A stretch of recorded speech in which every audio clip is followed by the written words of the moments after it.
宏偉的敦刻爾德公爵府邸及其花園映入眼簾。一個聲音說道：“聽說那位小姐又闖禍了。”一個黑影將酒倒在了一位穿着相似禮服的貴族小姐身上。另一個聲音問道：“怎麼那位小姐又把酒潑在穿了相似禮服的貴族小姐身上了嗎？”一個金髮女子的黑影興高采烈地揮霍着家產購買奢侈品。第一個聲音猜測道：“還是又花光了家裡的錢去買奢侈品了。”畫面拉近，顯示着華麗的禮服細節。第二個聲音說道：“那些都夠糟的了，但這次更嚴重。”一個場景閃過，顯示着克萊門特小姐在上次的皇室舞會上與皇太子殿下共舞。第一個聲音說道：“你知道克萊門特小姐吧？就是上次皇室舞會上當了皇太子殿下舞伴的侯爵千金。”粉色長髮的克萊門特小姐突然倒下。第二個聲音說道：“克萊門特小姐好像因為不明的疾病倒下。”在公爵府邸的一間明亮房間裡，幾名女僕正在交頭接耳地議論着。一名拿着掃帚的女僕問道：“你是說這是小姐幹的？”另一名正在擦地的女僕回答道：“那還用說，你又不是不知道她的個性，对殿下有多麼痴迷。”一個沉重的腳步聲打斷了他們的談話。看到來人後，擦地的女僕壓低聲音，緊張地說道：“須公爵大人来了。”公爵大人從他們身邊走過，擦地女僕催促到快低下頭。在宏偉的大廳裡，公爵停下腳步，他面容因憤怒而扭曲，大聲咆哮。公爵喊道：“伊莎貝拉，伊莎貝拉，敦刻尔德。”敦刻尔德公爵唯一的女兒，一位金髮碧眼的年輕女子，靜靜地站在父親面前。敦刻爾德公爵猛地抬手，一記響亮的耳光狠狠地打在伊莎貝拉的臉上。敦刻尔德公爵怒不可遏地質問：“你終於給家族蒙羞了，現在你竟然還敢對侯爵的女兒下手？”敦刻爾德公爵繼續咆哮：“你幹的好事已經傳遍了整個首都，你這次還有什麼借口？”敦刻爾德公爵指着垂着頭的伊莎貝拉，繼續說道：“看在你母親的面子上，我一直都容忍你。”他大声吼道：“但你到底什麼時候才能清醒過来？”伊莎貝拉默默地承受着，一言不發，緊緊咬住牙關，臉上浮現出一絲憤恨的表情。伊莎貝拉怒吼道：“你竟敢！”猛地一巴掌扇向公爵。就在接觸的瞬間，一道強光爆發，公爵被一股力量震退。公爵和一旁的僕人們都因这突如其来的一幕而震驚。伊莎貝拉困惑地看着自己，为什么？敦刻尔德公爵難以置信地捂着自己的臉，臉上寫滿了困惑。伊莎貝拉難以置信地看着自己的手，我的手在疼。在惡魔居住的惡魔領域，有一些被稱為惡魔領域領主的存在，即9位各自擁有特殊力量的大惡魔。在他們之中，我是契約之主，掌控着契約的力量，受惡魔之王青睞。一位紅髮女子在血紅色的背景下散發着強大的氣場，一位魔界的統治者，強大到連飛行的蝙蝠都能使其墜落，或者至少我本應該如此。伊莎貝拉看着自己的手，而現在我竟是這副模樣。伊莎貝拉的周圍爆發出不祥的紅色氣場，她的雙眼閃爍着怒火。喂，人類，你對我做了什麼？你是想找死嗎？伊莎貝拉體內的存在繼續想着，如果你想要的話，我現在就可以成全你。敦刻爾德公爵被這突如其來的變化嚇得目瞪口呆，結結巴巴地說道：“這是什麼？”一股強大的紅色能量從伊莎貝拉伸出的手中爆發，卻在她的胸前匯聚成一顆跳動着的被魔法符文環繞的惡魔心臟。伊莎貝拉的雙眼因驚恐而睜大，伊莎貝拉痛苦地抓住自己的胸口，鮮血從嘴角滴落，濺在木地板上。伊莎貝拉痛苦地跪倒在地，身體蜷縮着。敦刻爾德公爵驚慌失措地衝向她，敦刻爾德公爵喊道：“伊莎貝拉！”敦刻爾德公爵對着一旁的僕人咆哮道：“喂，快叫醫生來！”伊莎貝拉看着自己沾滿鮮血的手，滿臉驚恐。這裡發生了什麼？時間流逝，伊莎貝拉在自己的房間裡，陽光從窗外灑入，她低頭看着自己的雙手，哈，這雙手真是弱不禁風。伊莎貝拉拿起一縷自己閃亮的金髮，臉上寫滿了嫌惡，還有這煩人的又細又長的金髮，這是怎麼回事啊？伊莎貝拉煩躁地抓着自己的長髮，真煩人。一位女僕看到伊莎貝拉的舉動，關切地走上前，女僕笑着說道：“啊，小姐您不舒服嗎？稍等一下，我來幫您編好。”伊莎貝拉一言不發，任由女僕為她編好辮子。一位年長的醫生正準備用聽診器為伊莎貝拉檢查，伊莎貝拉厭惡地別過臉。伊莎貝拉說道：“把這惡心的東西拿開。”人類。醫生和藹地笑着繼續檢查。醫生說道：“這不是什麼惡心的東西，這是醫療工具，很快就結束了，請您忍耐一下，小姐。”伊莎貝拉不情願地忍受着檢查，臉上露出嫌惡的表情。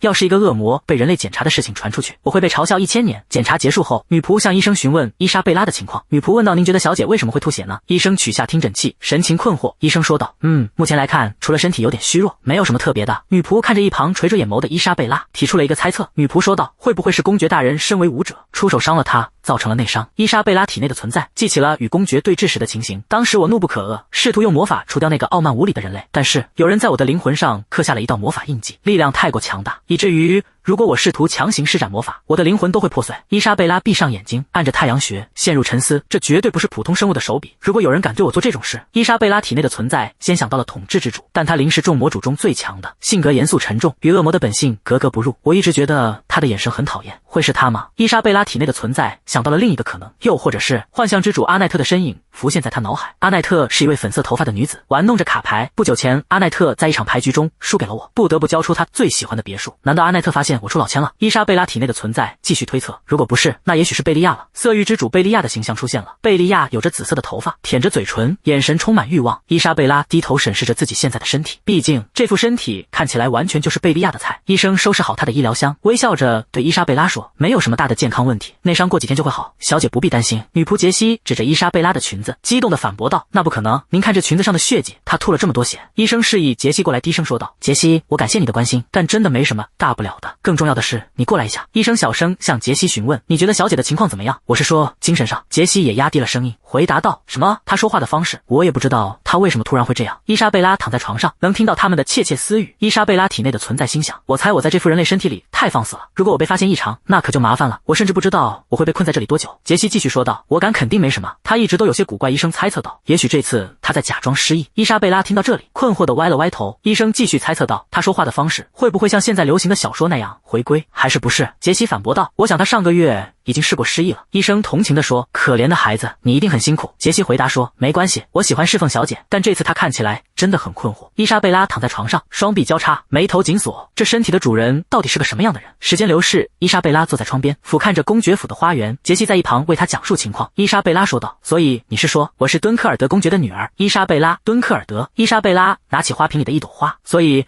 這副身體的名字和我一樣。傑西困惑地看着他。傑西問道：“什麼？”伊莎貝拉說道：“沒什麼，你繼續說。”伊莎貝拉緊緊地捏碎了手中的玫瑰，花瓣散落，在那麼多可以被困的身體裡，偏偏是一個和我的全名伊莎貝拉一樣的。如果是巧合，那也是個令人不快的。傑西有些緊張地看着伊莎貝拉，解釋道：“說實話，小姐的名聲不太好，事實上他們甚至稱您為惡女。”伊莎貝拉饒有興致地問道：“哦，是嗎？”伊莎貝拉身體前傾，臉上帶着一絲玩味的微笑，周圍仿佛飄散着玫瑰花瓣。看來這副身體做得還不錯嘛。那麼我用這雙手殺過多少人了？幾百個、幾千個？傑西被伊莎貝拉的反應嚇了一跳，手忙腳亂地掉了東西。傑西驚慌地說道：“哦，不會吧！天哪，小姐現在真的神志不清了。”伊莎貝拉聽到傑西的話，露出無辜又憤慨的表情。“什麼？我從沒殺過人，還是被叫做惡女？”傑西繼續解釋道：“小姐所做的不過是向別人潑幾杯酒，再打幾個人耳光，就因為這樣就被稱為惡女。”伊莎貝拉用手撐着下巴，輕蔑地嘆了口氣。伊莎貝拉說道：“哈，就這些嗎？”在花園的一角，幾名女僕正聚在一起竊竊私語，傑西也在其中。傑西急忙說道：“但是我認為成為惡女不是您的錯，小姐。”伊莎貝拉饒有興致地支着下巴看着他。伊莎貝拉說道：“說來聽聽。”傑西繼續解釋着伊莎貝拉的過去。一個回憶的畫面浮現，年幼的伊莎貝拉穿着藍色的裙子，像個天使一樣快樂地笑着。傑西說道：“根據醫生的說法，在夫人還在世的時候，您就像個天使一樣，小姐。”傑西的敘述繼續，回憶的畫面切換到伊莎貝拉母親的葬禮。年幼的伊莎貝拉穿着黑色的喪服，站在母親的棺木前，而她的父親公爵大人則在一旁痛苦地捂着臉。但是在生下您之後，夫人的健康狀況迅速惡化。在您5歲那年，因為您和夫人長得太像了，公爵大人非常痛苦，所以他有一段時間都在躲着您，而少爺也因為失去母親的悲痛，無法照顧您。傑西回答到，一個年輕男子的幻象浮現，他身姿挺拔，佩戴着劍。傑西說道：“是的，加百列少爺比您大3歲。”伊莎貝拉的表情瞬間變得震驚和厭惡。加百列，伊莎貝拉緊緊抓住自己的裙子，眼中閃烁着憎恨的光芒。這和那個惡心的天使是同一個名字。傑西好奇地問道：“等等，那是取自大天使的名字嗎？”傑西看到伊莎貝拉似乎想起了什麼，高興地解釋道：“您還記得這個？夫人信仰虔誠，所以才這麼給他取名。”伊莎貝拉體內的存在感到一陣作嘔。哇，難以置信，他們怎麼能給那家伙起大天使的名字？人類的品味真差。傑西提醒道：“總之，小姐，您在外面待太久了，該回去了。”一個愉快的聲音打斷了傑西。一個聲音說道：“你在這裡。”一個黑髮綠眼的英俊青年微笑着走來。加百列問道：“喂，我聽說你吐血了？”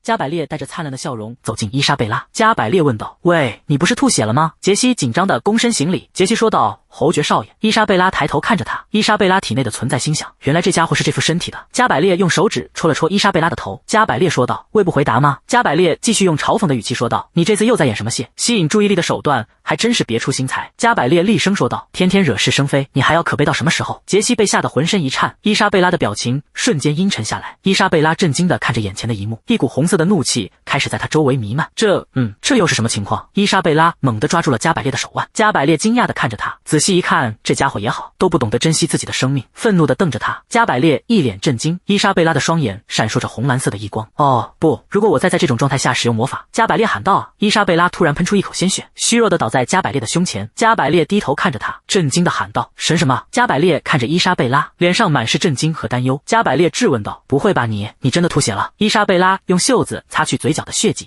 真是的，又來了。加百列顯得有些不知所措，而傑西則在一旁瞪大了眼睛。伊莎貝拉結結巴巴地說道：“哼，那是什麼表情？”加百列心想啊，傑西尖叫道：“小姐！”哈，該死，又忘了犯了同樣的錯誤。傑西驚慌失措地喊道：“寫更多的血，我們該怎麼辦啊？”伊莎貝拉平靜地擦了擦嘴。伊莎貝拉說道：“這沒什麼大不了的。”加百列僵在原地，加百列的臉上滿是真正的驚恐和擔憂，結結巴巴地問道：“你那是真的血，所以你真的受傷了？”說實話，我並不相信你受了重傷，哪裡疼？什麼時候開始的？回答我。伊莎貝拉困惑地看着他，冷冷地問道：“你為什麼關心？”加百列愣住了。加百列不解地說道：“你在說什麼？當然，人類會關心他們討厭的人嗎？”加百列回答說：“當然不會。”伊莎貝拉體內的存在心想：如果我是惡魔，那是不可能的。如果色欲之主在我面前吐血，我只會把它剥光，然後把它消滅掉。我會這麼做。伊莎貝拉的臉上浮現出一絲愉悅的微笑，光是想想就讓我感到神清氣爽。加百列看到伊莎貝拉的笑容，不解地問道：“喂，你为什麼要像放棄了一切一樣微笑？”加百列抓住伊莎貝拉的肩膀，加百列說道：“总之，你受傷了，乖乖去接受治療。如果需要，我會用我的權力叫來一個牧師。”伊莎貝拉打斷了他。伊莎貝拉說道：“我沒有受傷。”伊莎貝拉甩開了加百列的手，叫來牧師會暴露我的身份。加百列憤怒地抓着自己的胸口。加百列喊道：“你現在反抗，是打算用這種方式來博取我們的同情嗎？”伊莎貝拉冷冷地反問：“我為什麼要博取你的同情？”加百列愣住了。伊莎貝拉說道：“隨便你，保持你那副態度，我想和你保持距離。”加百列痛苦地抓着胸口，臉上滿是挫敗。加百列說道：“加百列轉身離開。加百列自嘲道：“是的，我就是個白痴和傻瓜，叫一個像你這樣腐爛的人來叫牧師，有什麼好的？”加百列快步離開。加百列喊道：“我走了，別來追我，我真的走了。”伊莎貝拉體內的存在看着他離開的背影，不追你。加百列獨自一人時，心有餘悸地摸着自己的胸口。說實話，剛才伊莎貝拉有點嚇到我了。為什麼會這樣？伊莎貝拉體內的存在心想：可憐的家伙，從現在起你的名字就是蓋比了，連妹妹的靈魂都換了都沒注意到。伊莎貝拉看着自己的手，感覺到了一絲變化。一團微弱的紅色魔法能量在伊莎貝拉的手掌中閃爍。什麼？一絲魔力已經回來了。在敦刻尔德公爵的書房裡，公爵坐在辦公桌後，醫生文森特站在他面前。公爵問道：“所以你不知道受傷的原因？”文森特鞠躬回答：“是的，依我看來。”公爵靠在椅子上，一臉不悅。公爵說道：“哈，難以置信。”公爵的腦海中浮現出伊莎貝拉裝模作樣的幻象，這讓他更加憤怒。你怎麼能演出這樣的一出戲？我承認你很有膽量，看來你的演技一天比一天好了。文森特緊張地辯解道：“公爵，我只是找不到原因，但小姐真的……”公爵打斷了他。公爵說道：“文森特，你作為公爵的家庭醫生，是一位出色的醫生，如果連你都找不到原因，那就沒有原因。”文森特繼續說道：“但那些肯定是真的，或許我們應該向神殿求助。”公爵立刻否決了。公爵說道：“那不行。”公爵的腦海中浮現出伊莎貝拉宣稱自己是聖女的畫面，你忘了嗎？在伊莎貝拉自稱是聖女之後，公爵繼續說道：“畫面中神殿的神職人員們竊竊私語，神殿一提到他的名字就發抖。”公爵轉身準備離開。公爵說道：“總之，伊莎貝拉已經引起了足夠的注意，我們就此作罷吧。”文森特跟着他。文森特說道：“是的，那我們就進去吧。”公爵撫着額頭，臉上滿是失望。哈，伊莎貝拉·敦刻爾德真是令人失望，他到底什麼時候才能清醒過來？夜幕降臨，傑西正在大廳裡點燃蠟燭，他劃亮一根火柴，但火焰剛一亮起就熄滅了。傑西驚訝地看着說道：“奇怪，為什麼他老是熄滅？我們還有多少根火柴？”傑西說道：“我們需要快點把火點起來，然後照顧小姐。”伊莎貝拉站在走廊的盡頭，看着傑西的背影。抱歉，但從現在起，你還得再失敗10次以上，我需要時間獨自整理思緒。伊莎貝拉看着指尖微弱的魔法光芒，魔法回來了，但只有這麼多。伊莎貝拉走回自己的房間，和我原來的力量相比，這就像蝙蝠的爪子一樣。伊莎貝拉走到鏡子前，但魔法是怎麼回來的？伊莎貝拉看着鏡中的自己，閉上眼睛，集中精神。我一直被人監視，沒能仔細檢查這副身體上的魔法封印，我現在應該檢查一下。伊莎貝拉的意識潛入體內，看到了她靈魂中閃爍着紅光的鎖鏈。伊莎貝拉的意識中，一個巨大的由魔法符文組成的封印顯現出來，這個魔法封印是一個將我的魔法和靈魂困在人類伊莎貝拉身體裡的束縛封印。伊莎貝拉伸手觸摸封印，這不是一個簡單的束縛封印，束縛封印和契約封印是結合在一起的。伊莎貝拉的幻象，手持一把由魔法符文構成的劍，擁有契約封印，意味着一份惡魔契約已經簽訂。當惡魔簽訂契約時，需要我作為契約之主的權利。一個契約的幻象出現，一隻惡魔的手和一隻人類的手緊緊相握，契約的雙方借助它才能成功締結契約。伊莎貝拉的意識中，她被紅色的鎖鏈束縛着，所以人類伊莎貝拉一定和某個惡魔簽訂了契約。一旦契約形成，惡魔就必須滿足人類的願望，打破契約會導致立即的毀滅或者同等嚴重的懲罰。伊莎貝拉的意識中，她看着鏡中的自己，但是我怎麼會被捲入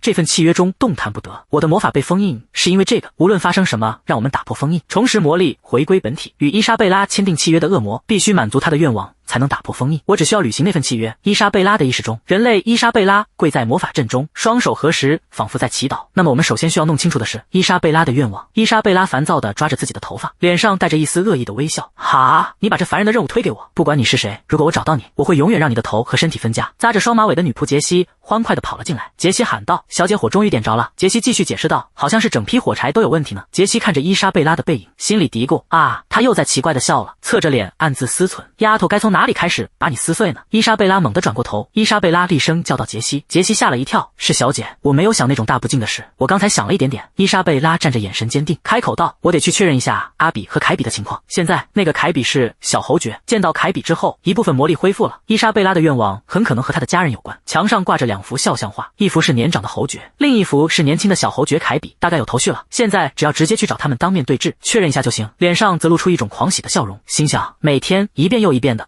伊莎貝拉命令道：“帶我去找那2個人。”现在傑西有些遲疑地問道：“您是指公爵大人和少公爵大人嗎？”傑西接着說：“他們現在應該在1樓的餐廳用晚餐。”傑西指着旁邊的餐車，不解地問：“可是小姐，您的晚餐跟往常一樣已經送到房間了，您還要去餐廳嗎？”伊莎貝拉大步走過傑西身邊，瞥了一眼餐車上的餐盤。伊莎貝拉不屑地說道：“這也叫飯？”看着盤子裡那點可憐的沙拉，嘲諷道：“這不就是兔子吃的草嗎？公爵家是破產了還是怎麼了？”傑西驚呼什麼？伊莎貝拉大步流星地走着，頭也不回地命令道：“現在就帶我去餐廳。”傑西被他的話驚得目瞪口呆。傑西追在後面喊道：“小姐，您得先換衣服。”伊莎貝拉一臉不耐：“煩死了！”傑西絕望地大叫：“小姐！”伊莎貝拉和傑西走在華麗的走廊上，伊莎貝拉走在前面，嘴角勾起一抹冷笑：“真沒想到，我竟然會心甘情願地和人類混在一起。”500年前，夕陽下一個紅髮綠眸的女人，也就是惡魔的本體，神情堅毅。自從那份契約之後，紅髮惡魔看着身邊一個身穿盔甲的男人：“我發誓再也不和人類扯上任何關係了。若有所思，反正人類的壽命還不到100年，所以在500年後，一個身穿藍色斗篷的銀髮男人跪在一個宏偉的大廳裡，接着一個穿着正式制服的銀髮男人，他雙手合十，神情莊重，他應該連一絲痕跡都沒有留下才对。”伊莎貝拉大步流星地走向餐廳，餐廳裡，公爵和少公爵凱比正在用餐，桌上擺滿了豐盛的菜肴。伊莎貝拉走進餐廳，阿比驚訝地從椅子上站起來，問道：“伊莎貝拉？”凱比也放下刀叉，問道：“你來餐廳幹什麼？”伊莎貝拉盯着餐桌，滿臉不悅。這2個該死的老家伙，看着他們面前的牛排和龍蝦，又想起自己那份寒酸的沙拉，竟然只給我吃草，自己卻在這裡大口吃肉。伊莎貝拉理直氣壯地伸手指着他們，要求道：“也給我來點肉。”阿比指着伊莎貝拉，氣憤地對凱比說：“剛才他還在為絕食的事大鬧一場。”阿比繼續斥責道：“更重要的是，一個貴族小姐怎麼能用那種口氣說話？還有，你為什麼穿成這樣？”凱比小聲嘀咕：“糟了！”凱比猛地站了起來，內心激動地吶喊：“孩子說他想吃肉了，你可是公爵，怎麼能沒肉給孩子吃？”凱比對一旁的僕人喊道。凱比大聲命令道：“廚師，馬上把各種熟度的牛排都端上來。”阿比一臉錯愕地看着他，伊莎貝拉也歪着頭，一臉不解，他這是怎麼了？很快，一份份冒着熱氣的牛排和香腸被端了上來。伊莎貝拉看着滿桌的肉食，雙眼放光，拿起刀叉，眼神銳利，將一大塊肉叉起，直接放進嘴裡大嚼起來。凱比和阿比都看得目瞪口呆。阿比拿着刀叉的手停在半空，驚慌地喊道：“等等等！”阿比斥責道：“伊莎貝拉，你那是什麼餐桌禮儀？”阿比繼續說道：“你該不會是忘了怎麼用刀叉了吧？你這次的新花樣是退化成幼兒嗎？”伊莎貝拉面無表情地咀嚼着，無視了阿比的嘲諷。凱比對阿比吼道：“啊，別管他了，人家在吃飯，你非要挑刺嗎？”阿比勃然大怒，質問凱比：“什麼？你也忘了該怎麼尊敬地和父親說話了嗎？”凱比毫不示弱地回敬道：“父親個屁！你什麼時候有個父親的樣子了？”伊莎貝拉一邊吃着肉，一邊饒有興致地看着父子倆爭吵。看來這倆也合不來啊！我不知道人間的家庭是什麼樣，但我能看出來這個家不正常。阿比气得不行，一個當父親的連自己孩子的餐桌禮儀都糾正不了。凱比也毫不客氣地反擊：“想被當成父親，就得先有個父親的樣子。你這老頭子為我們做過什麼？”伊莎貝拉優雅地端起酒杯，小口地喝着紅酒，欣賞着眼前的鬧劇。伊莎貝拉放下酒杯：“我只有2個孩子，還都這樣，該怎麼形容來着？我以前好像聽過，從地獄之火中誕生的惡魔沒有生身父母，但他們有一個視為父親的存在，那就是魔神。我仍然清晰地記得我和魔神在一起的最後時刻，在記憶的深處，紅髮惡魔被鎖鏈束縛，魔神憤怒的聲音響起，魔神的聲音回響：伊莎貝拉，你好大的膽子！”伊莎貝拉對魔神說道：“是你教我的，為了得到想要的東西，可以不擇手段。”魔神的聲音充滿了失望：“所以你就放棄吧，接受被封印的命運。”魔神嘆息道：“哈！”魔神自語道：“我養育孩子的嘗試失敗了。”伊莎貝拉回過神來，看着眼前爭吵的父子：“啊，我想起來了。”伊莎貝拉自言自語道：“失敗了。”阿比疑惑地看着他，阿比看着伊莎貝拉問道：“伊莎貝拉，你剛才說什麼？”平靜地坐在椅子上，端着酒杯。伊莎貝拉回答道：“你的家庭教育失敗了。”指着目瞪口呆的阿比，一字一句地說道：“慘敗，你徹底失敗了。”而一旁的凱比則捂着嘴，努力憋着笑。阿比氣得滿臉通紅。阿比怒吼道：“你！”阿比气急敗壞地吼道：“你真是瘋了！”凱比不耐煩地說：“啊，別喊了。”凱比繼續說道：“他說的沒錯，老頭子，你什麼時候給過我們一點時間？”阿比頭痛欲裂，仿佛看到2個小惡魔版的孩子在他身邊搗亂。哈！這倆湊到一起，一個年長的管家走過來，擔憂地看着阿比。管家說道：“大人。”凱比看着伊莎貝拉，凱比說道：“但是伊莎貝拉。”凱比問道：“你以前不是總說討厭高熱量的食物，從來不烹飪肉嗎？凱比追問道。那你現在又要吃肉，是怎么回事？伊莎貝拉恍然大悟，原来是这樣，所以他們只给我上草吃。喝了一口酒，淡淡的说道，因为我没必要再保持身材了。凱比問道，你這話是什麼意思？伊莎貝拉回答，就是字面上的意思，我不知道什麼時候會回到魔界，所以趁還能吃的時候就吃。給自己倒了一杯酒，伊莎貝拉命令道，以後每餐都給我上肉。凱比震驚的問道，趁還能吃？凱比看着他，神色凝重的問，你得什麼重病嗎？伊莎貝拉疑惑的看着他，凱比連忙擺手，不沒什麼。凱比激動的對僕人喊道，廚師，把廚房裡所有的肉都拿出來。凱比對廚師大吼，不乾脆把所有的牛和羊都宰了？廚師連忙應道，是大人。伊莎貝拉看着凱比，若有所思，那個混蛋老頭，我第一次見到他的時候，他那麼傲慢，現在他倒說出這麼漂亮的話來了，如果真到了要殺他的時候，我就饒他2次。凱比抓着頭髮，滿臉痛苦，該死，他怎麼會病得這麼嚴重？到底發生了什麼？伊莎貝拉看着眼前混亂的場面，眼神一凛，但在此之前，我不能再眼睜睜看着這亂糟糟的局面了。伊莎貝拉看着那些捂嘴偷笑的僕人，他們需要被教訓一下。拿起一把餐刀，僕人的嘴必須被快速而嚴厲的管教。伊莎貝拉猛地將餐刀掷出，餐刀飛速劃過餐廳，精準地定住了一個僕人的領帶，將他釘在牆上。被定住的僕人和他身邊的同伴都嚇得魂不附體。阿比和凱比震驚地看着這一幕。阿比站了起來，大聲質問，伊莎貝拉，你到底在幹什麼？伊莎貝拉站起身，走向被定住的僕人，他又從桌上拿起一把餐刀，我要去教他們正確的道德觀念。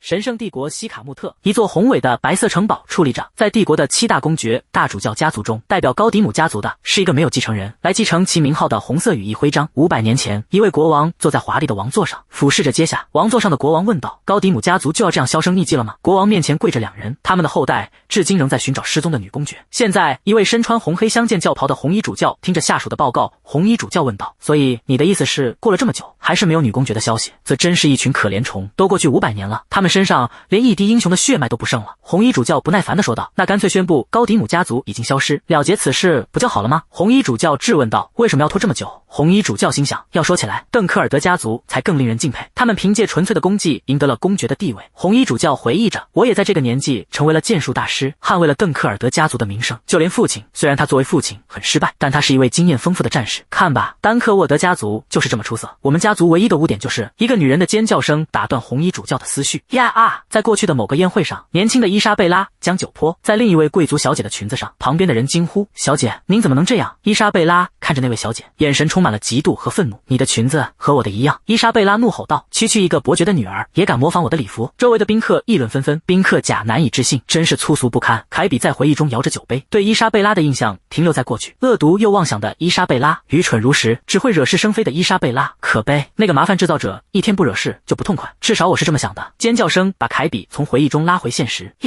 但是這次他竟然拿刀指着一個僕人，那個瘋子！阿比猛地站起來怒吼道，什麼叫我等級制度？阿比繼續吼道，伊莎貝拉，你在胡說八道些什麼？再這樣下去，父親會徹底和你斷絕關係的。凱比也站了起來，試圖勸阻。凱比說道，伊莎貝拉，助手放下刀，向僕人道歉，冷冷地瞥了他一眼。伊莎貝拉問道，我為什麼要這樣做？將餐刀抵在僕人的脖子上。伊莎貝拉說道，如果我現在道歉，這個僕人就永遠學不會自己的位置。凱比試圖爭辯。伊莎貝拉對凱比說道，他會變得傲慢，以為有你撐腰就可以輕視我。凱比結結巴巴地說，不是的。伊莎貝拉逼視着他喊道，加布里埃爾·鄧克爾德，回答我是那種可以被不尊重的人嗎？凱比一時語塞。凱比在心裡想，他說的對，沒有哪個貴族會為這種小事向平民道歉。所有人都知道伊莎貝拉在社會上和家族裡的待遇，連公爵家的僕人都暗地裡嘲笑他，難怪他會認為自己在這所房子裡的日子屈指可數了。如果是我也會這麼想。凱比在心裡繼續想着伊莎貝拉，一個稱之為家人的恥辱，我未來的絆腳石。但是無論多麼不光彩，他都是流着鄧克爾德家族血液的人，他不應該被外人蔑視。我錯了嗎？我當初是否應該對抗那些嘲笑？早就發出警告，如果那時我站在伊莎貝拉身邊，事情會不會有所不同？凱比陷入了沉思。伊莎貝拉看着沉默的凱比，問道，怎麼不說話了？阿比開口了。阿比說道，好吧，你說的對，你是鄧克爾德家的人，不該被僕人無理對待。阿比問道，你想怎麼懲罰那些嘲笑你的人？伊莎貝拉舔了舔餐刀，臉上露出瘋狂的笑容，用這把刀把他們的頭從身體上分離。凱比驚恐的大喊，喂，你這個瘋子，那把黃油刀能幹什麼？你瘋了嗎？伊莎貝拉說道，我會努力讓他成功的。凱比起身喊道，你敢努力試試看？阿比按着額頭疲憊地說，夠了你們2個，我唯一的2個孩子怎麼會變成這樣？如果我妻子還活着，他們會長得這麼爛嗎？我可能不是一個溺愛孩子的父親，情，但我給了他們公爵家所有的特權。阿比對伊莎貝拉說道：“你做的太過分了，即使是貴族也不能隨便奪走平民的性命。”伊莎貝拉一臉無辜的看着那個嚇壞了的僕人。我不是在開玩笑。阿比對身後的衛兵下令，但是那些膽敢嘲笑公爵女兒的人，永遠別想再在這裡工作了，把他們趕出去。阿比起身離開。阿比起身說道：“我現在就去休息，累了。”伊莎貝拉對僕人說：“我還沒吃完，再來點酒。”僕人回答：“是小姐。”伊莎貝拉一個人留在餐桌前，心滿意足的吃着美味。凱比看着她若有所思。回到房間後，伊莎貝拉倒在床上，看着自己的手，紅色的魔力在指尖縈繞。之前飯後我的魔力就湧動過，現在已經發生2次了，而且2次他都在場，這跟他有關係嗎？日記可能會透露他的想法，但是他寫過日記嗎？他整天都幹了些什麼？毫無頭緒。伊莎貝拉閉上眼睛，先睡一覺吧。伊莎貝拉發現自己身處一個盛大的宴會，這是什麼？這正式的服裝難道是求偶儀式？伊莎貝拉穿着華麗的禮服，站在宴會廳中，感到十分困惑。我明明剛才還在床上。周圍的賓客們對他指指點點。賓客甲，看，臭名昭著的伊莎貝拉小姐來了。賓客乙，天哪，那個瘋子！伊莎貝拉不安地低下了頭。伊莎貝拉感到自己的身體不受控制地動了起來，我的身體自己動了。一位貴族小姐對周圍的人說：“大家知道她為什麼推遲初次亮相嗎？”另一位小姐補充道：“初次亮相的少女傳統上由家人護送。”但是第3位小姐說道：“伊莎貝拉小姐沒有人護送她。”有人附和道：“但是公爵和少公爵都在場吧？這不就證明了她被鄙視了嗎？因為她是在吞噬了她母親之後出生的。”紅髮貴族小姐拿着扇子輕蔑地笑着，她根本就不該出生。伊莎貝拉不受控制地拿起酒杯，將紅酒潑向那位紅髮小姐。紅酒濺了她一身，看起來像血一樣。紅髮小姐驚恐地尖叫起來。伊莎貝拉大喊道：“有本事當着我的面再說一遍！”紅髮小姐的同伴驚呼：“小姐，您在幹什麼？”紅髮小姐滿臉驚恐，無法言語。周圍的賓客們竊竊私語：怎麼回事？又是伊莎貝拉小姐，她為什麼那樣做？她長得不錯，但她的行為簡直瘋了。伊莎貝拉不語，看着那位紅髮小姐說道：“你的裙子看起來和我的很像。”怒吼道：“區一個伯爵的女兒也敢模仿公爵女兒的裙子？”周圍的賓客們震驚地看着這一幕。賓客甲，天哪！賓客乙，真是粗俗。賓客丙，真丟人。賓客們繼續竊竊私語，連少公爵都無視他，他們什麼時候會把他趕出去？真低級，我連看都不想看他一眼。伊莎貝拉低着頭，臉上布滿了陰影，喃喃自語：“已經無所謂了，累了。”轉身離開了宴會廳，感到無比的孤獨和絕望。有人，任何人，求求你，救救我！伊莎貝拉流着淚向虛空伸出手，在他面前，紅髮惡魔的幻影浮現出來。伊莎貝拉猛地睜開眼睛，從床上坐了起來，咬牙切齒地說道：“那個小鬼！”伊莎貝拉痛苦地抓着自己的睡衣，可惡，你這個笨蛋！如果你要做一些你處理不了的事情，你一開始就不該做。想到他就在一旁哭得稀里嘩啦，真讓人抓狂要瘋掉了。從床上坐起來，一臉疲憊，哈，真是不愉快的夢。伊莎貝拉下意識地劃了一個十字。傑西正好進來，看到這一幕，驚呼起來。傑西大叫：“啊，小姐！”傑西驚慌地說：“你怎麼能反着劃十字呢？這是對神的褻瀆。如果人類所說的神是天上的神的話。”伊莎貝拉無所謂地說道：“沒關係，神喜歡褻瀆。”傑西嚇得捂住了嘴。傑西結結巴巴地說：“你怎麼能說這種話？你一定是瘋了。”伊莎貝拉看着傑西說道：“你知道嗎？你有個習慣，就是說一些出人意料的無理話。”傑西焦急地解釋道：“褻瀆神明對皇帝陛下來說都是禁忌，如果是平民，會被立刻處以火刑。因為您是貴族小姐，您不會受到那麼殘酷的懲罰，但是您永遠不知道會發生什麼，所以您必須小心。”伊莎貝拉若有所思地摸着下巴，被火燒怎麼會是一種懲罰呢？在魔界，莉莉絲和我經常在硫磺火焰中沐浴。伊莎貝拉閉上眼睛回味着，那很溫暖，很愉快。傑西看着他，心裡嘀咕，他又在想一些奇怪的事情了。傑西提醒道：“小姐，請用早餐。”伊莎貝拉眼睛一亮，問道：“有肉對吧？”傑西擔憂地說道：“早上這麼早就吃肉，可能會讓你的胃不舒服，你還好嗎？”伊莎貝拉反駁道：“胡說，肉永遠是正確的選擇。”傑西說道：“那我就多拿點肉來。”伊莎貝拉補充道：“以後給我拿很多。”伊莎貝拉坐到餐桌前，好了，讓我看看味道如何。傑西遞上一份報紙。傑西說道：“哦，對了，這是今天的報紙。”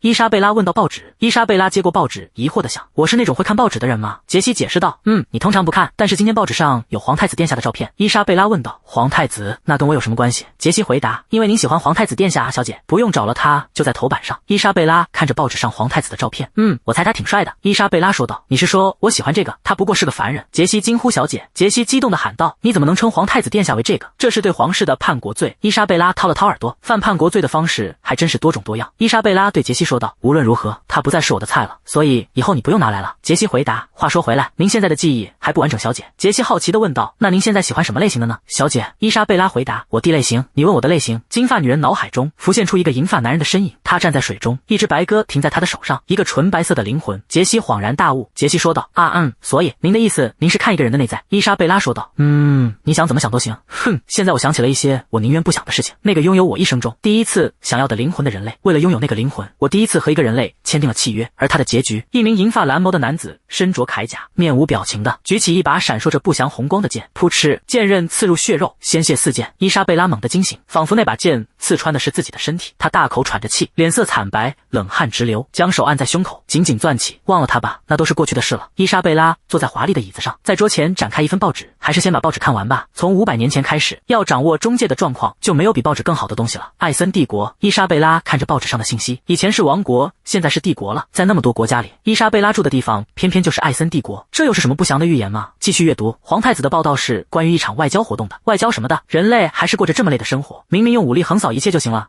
報紙上寫着，出席活動的皇太子阿德里安·馬丁。一陣強風突然吹進房間，女僕被嚇了一跳，女僕喊道：哇，怎麼回事？這風是從哪裡來的？難道我窗戶沒關好嗎？狂風呼嘯，他的頭髮被吹起，他的眼眸閃爍着綠光，瞳孔變成了樹瞳。馬丁這個名字我再熟悉不過了，腦海中浮現出一幕景象：扎卡里·馬丁，身穿鎧甲的銀髮男子扎卡里单膝跪地，虔誠地握着一位紅髮女子的手。500年前，我的第一個契約者，還有那個背叛我的人。既然如此，這個人是他的後代。他憤怒地將報紙捏成一團。女僕傑西被伊莎貝拉的怒氣嚇了一跳，結結巴巴地說：小姐，那也是對皇室的叛國罪。伊莎貝拉把揉成一團的報紙扔給傑西，命令道：傑西，把這個也處理掉。傑西戰戰兢兢地回答：是。伊莎貝拉努力平復心情，振作點，就算他是那個男人的後代又怎麼樣？我不能永遠被500年前的事束縛，現在用這具身體實現伊莎貝拉的願望，並恢復我的魔力才是首要任務。王儲之類的咱們就別摻和了，至少我曾經是這麼想的。一場皇家舞會。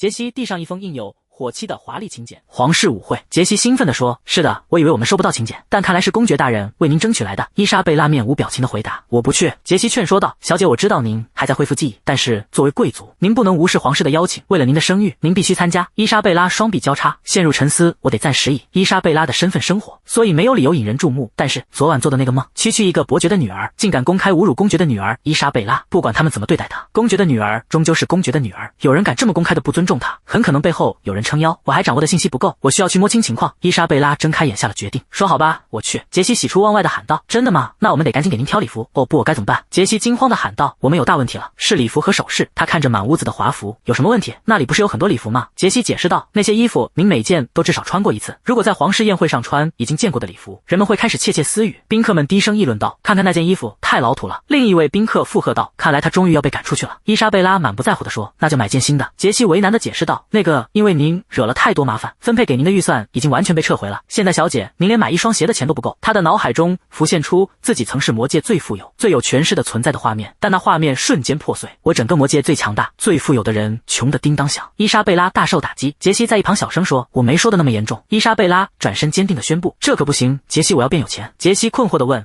怎麼做？他臉上露出自信的笑容。快速致富的方法只有一個，就是掠夺別人的財富，畢竟那才是最惡魔的方式。馬車在鄉間小路上顛簸前行，傑西在車裡不安地請求道：小姐，我們還是回去吧，求您了。傑西在顛簸的馬車裡對伊莎貝拉說：您本該低調行事自己的行為。伊莎貝拉從容地回答：對於一個本該被禁足的人来說，出門的時候竟然沒人攔着我們，那是因為露出了一個陰險的笑容，手裡把玩着一把小刀。員工們已經被好好的管教過了。2名男僕嚇得瑟瑟發抖，低聲議論着：我聽說他因為一個僕人無禮，就想砍掉他的頭，太可怕了。傑西看着窗外問道：對了，我們這是要去哪兒？走下馬車，腳踩在石板路上，傑西環顧四周，震驚地問：這裡是貧民窟吧？伊莎貝拉對傑西說：從這裡開始你不用跟着我了。傑西急忙喊道：小姐，我把您一個人留在這裡會出大事的。傑西說道：再說2個人總比1個人好吧？伊莎貝拉不耐煩地回答：我1個人肯定更好。2人走在貧民窟的街道上，傑西問道：所以您為什麼來這裡？伊莎貝拉回答：搶劫當然要找那些事後不會惹麻煩的人。傑西驚恐地大喊：什麼？您該不會是想搶劫貧民窟的人吧？伊莎貝拉迅速捂住傑西的嘴，低聲說：閉嘴，你在想什麼？敲詐窮人要多久才能發財？我要幹一票大地，而且我知道完美的目標。傑西被捂着嘴，含糊地問什麼？莎莎。伊莎貝拉猛地轉頭，迅速側身躲閃，扔出一把叉子，呼嘯而過，噗，叉子定在地上，滋滋，一只老鼠被叉子定住，發出尖叫。傑西驚恐地尖叫：小姐！伊莎貝拉迅速出手，抓住了那只老鼠，她捏着瑟瑟發抖的老鼠，眼神銳利，命令道：你帶我去見你的主人。老鼠嚇得渾身發抖，沿着牆壁飛快地逃跑。伊莎貝拉和傑西跟在後面，很快老鼠鑽進了一個小洞。傑西跟着金髮女子，好奇地問：小姐，您怎麼會知道這種地方？伊莎貝拉頭也不回地走進一扇門，這是商業機密。吱呀！伊莎貝拉和傑西走進一家昏暗的酒館，酒館裡坐着一些看起來不好惹的男人，他們都轉頭看向門口。酒保正在擦拭杯子，看到金髮女子後愣住了。酒保打量着伊莎貝拉，说道：“你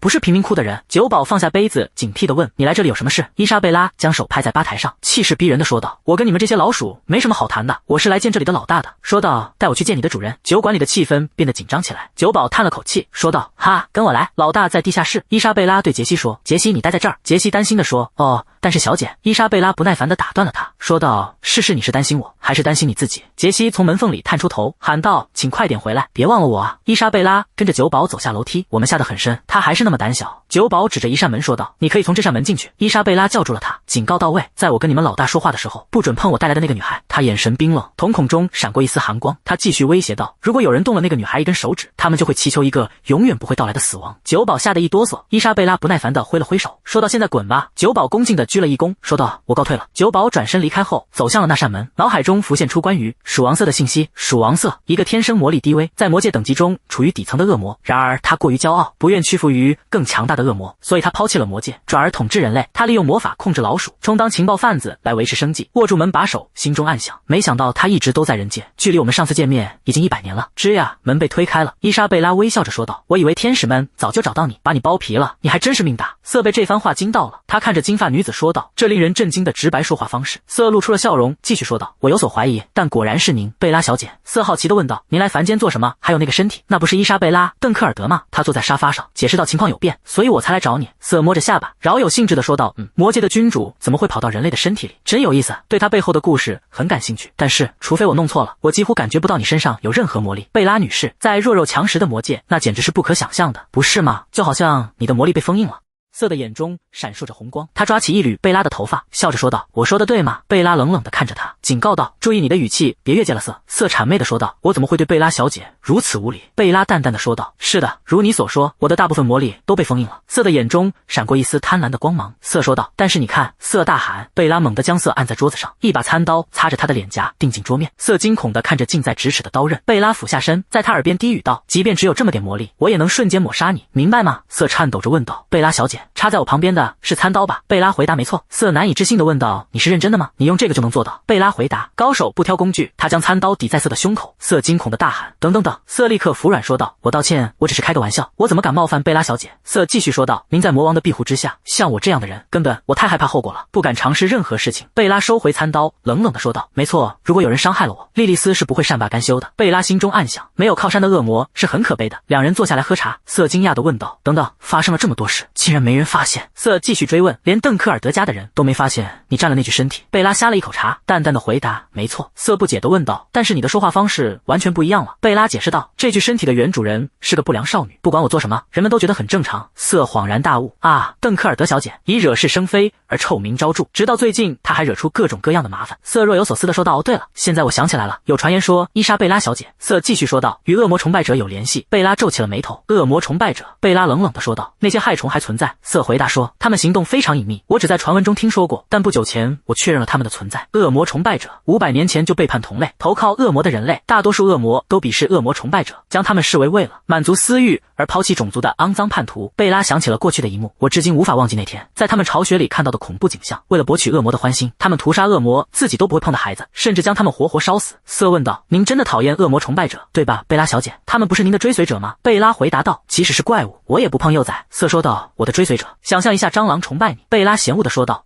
蟑螂。”瑟補充道：“如果他們出現在我面前，我會把他們撕碎。”貝拉說道：“總之，看來伊莎貝拉是利用惡魔崇拜者來獲得召喚陣的。”貝拉若有所思地說道：“我一直在想他是怎麼完成召喚的，現在一個問題解決了。”貝拉陷入了沉默。貝拉問道：“瑟，你能聯繫魔界嗎？”瑟回答說：“魔界既然你提到了。”瑟將雙手放在水晶球上，注入魔力。瑟皺眉說道：“沒用不行。”貝拉問道：“那門呢？”大門，一個為那些無法自行開啟次元裂縫的人創造的半永久性傳送門，它連接着魔界和中界，並且經常改變位置，以免被天使或人類發現。瑟說道：“大門已經關閉了一段時間了，以前它偶爾會開關，所以我沒太在意，但現在連通魔界的所有聯繫都被切斷，意味着有人在干預。”瑟問道：“難道是封印了您的那個人幹的？”貝拉小姐，貝拉回答：“是的。”貝拉心中暗想，惡魔從不做虧本的買賣，根據契約條款，他们很可能取走了伊莎貝拉的靈魂，但是將像我這樣的高級惡魔封印在人類的身體裡，其價值遠超一個人類靈魂。然而不告訴我契約的條款，意味着他們想讓我長期被束縛在這具身體裡，最終他們是想阻止我返回魔界。瑟不解地問道：“但還是很奇怪，您是契約之主，怎麼會不知道這筆交易呢？契約不是用您自己的力量締結的嗎？貝拉沉默了片刻。是的，正常情況下我不會不知道，但是500年前被我的第一個契約者扎卡里背叛後，我失去了大部分力量，成為魔界最脆弱的存在之一。我的力量會慢慢恢復，但在此之前，在魔界生存是不可能的，所以我将我的一部分權柄分給了其他魔王，以換取他們的魔力，而他們則獲得了可以不受我監督締結一次契約的能力。貝拉繼續說道，我剛在軍隊醒來時就懷疑是他們，現在我仍然這麼認為。瑟激動地問道，真的有辦法在未經您允許的情況下使用契約之主的力量嗎？貝拉問道，你想知道嗎？貝拉補充道，可以告訴你，但如果秘密泄露出去，我就得殺了你。瑟立刻求饒，那還是別告訴我了，我今天已經好幾次受到生命威脅了，感覺又回到了魔界。貝拉突然想起了什麼，說道說起來，貝拉繼續說道，發生了這麼多事，我都忘了擔心卡曼吉了。瑟困惑地問卡曼吉，那是什麼？貝拉回答，我的寵物魔獸，你以前見過它，不是嗎？瑟想起了那只凶猛的魔獸，不禁打了個冷戰。瑟說道，這麼凶猛的生物，名字卻這麼可愛。貝拉嘆了口氣說道，唉，主人突然不見了，誰來餵卡曼吉呢？瑟回答，我更擔心其他惡魔會被卡曼吉吃掉，那可是能把龍都嚼碎的魔獸。貝拉說道，瑟，我得把卡曼吉帶到中界來。瑟驚訝地問道，什麼？不，那麼危險的東西，但是怎麼做？您的力量被封印了，通往魔界的大門也關閉了。貝拉神秘地回答，誰知道呢？貝拉指着瑟說道，你想辦法。瑟嚇得跳了起來，結結巴巴地說，我。瑟抱怨道，這太荒謬了，這是暴政。貝拉伸出手說道，哦，對了，我差點忘了我來這兒的目的。貝拉笑着說道，把你的錢都交出來。貝拉走出酒館，喊道，傑西。傑西立刻跑了過來說道，小姐。貝拉得意地將一袋錢扔給傑西，說道，瞧瞧這個100金幣。傑西驚訝地問道，100金幣？天哪，您該不會真的搶劫了吧？貝拉回答，我沒有。貝拉坦白道，好吧，是我搶的。貝拉大喊，再多點。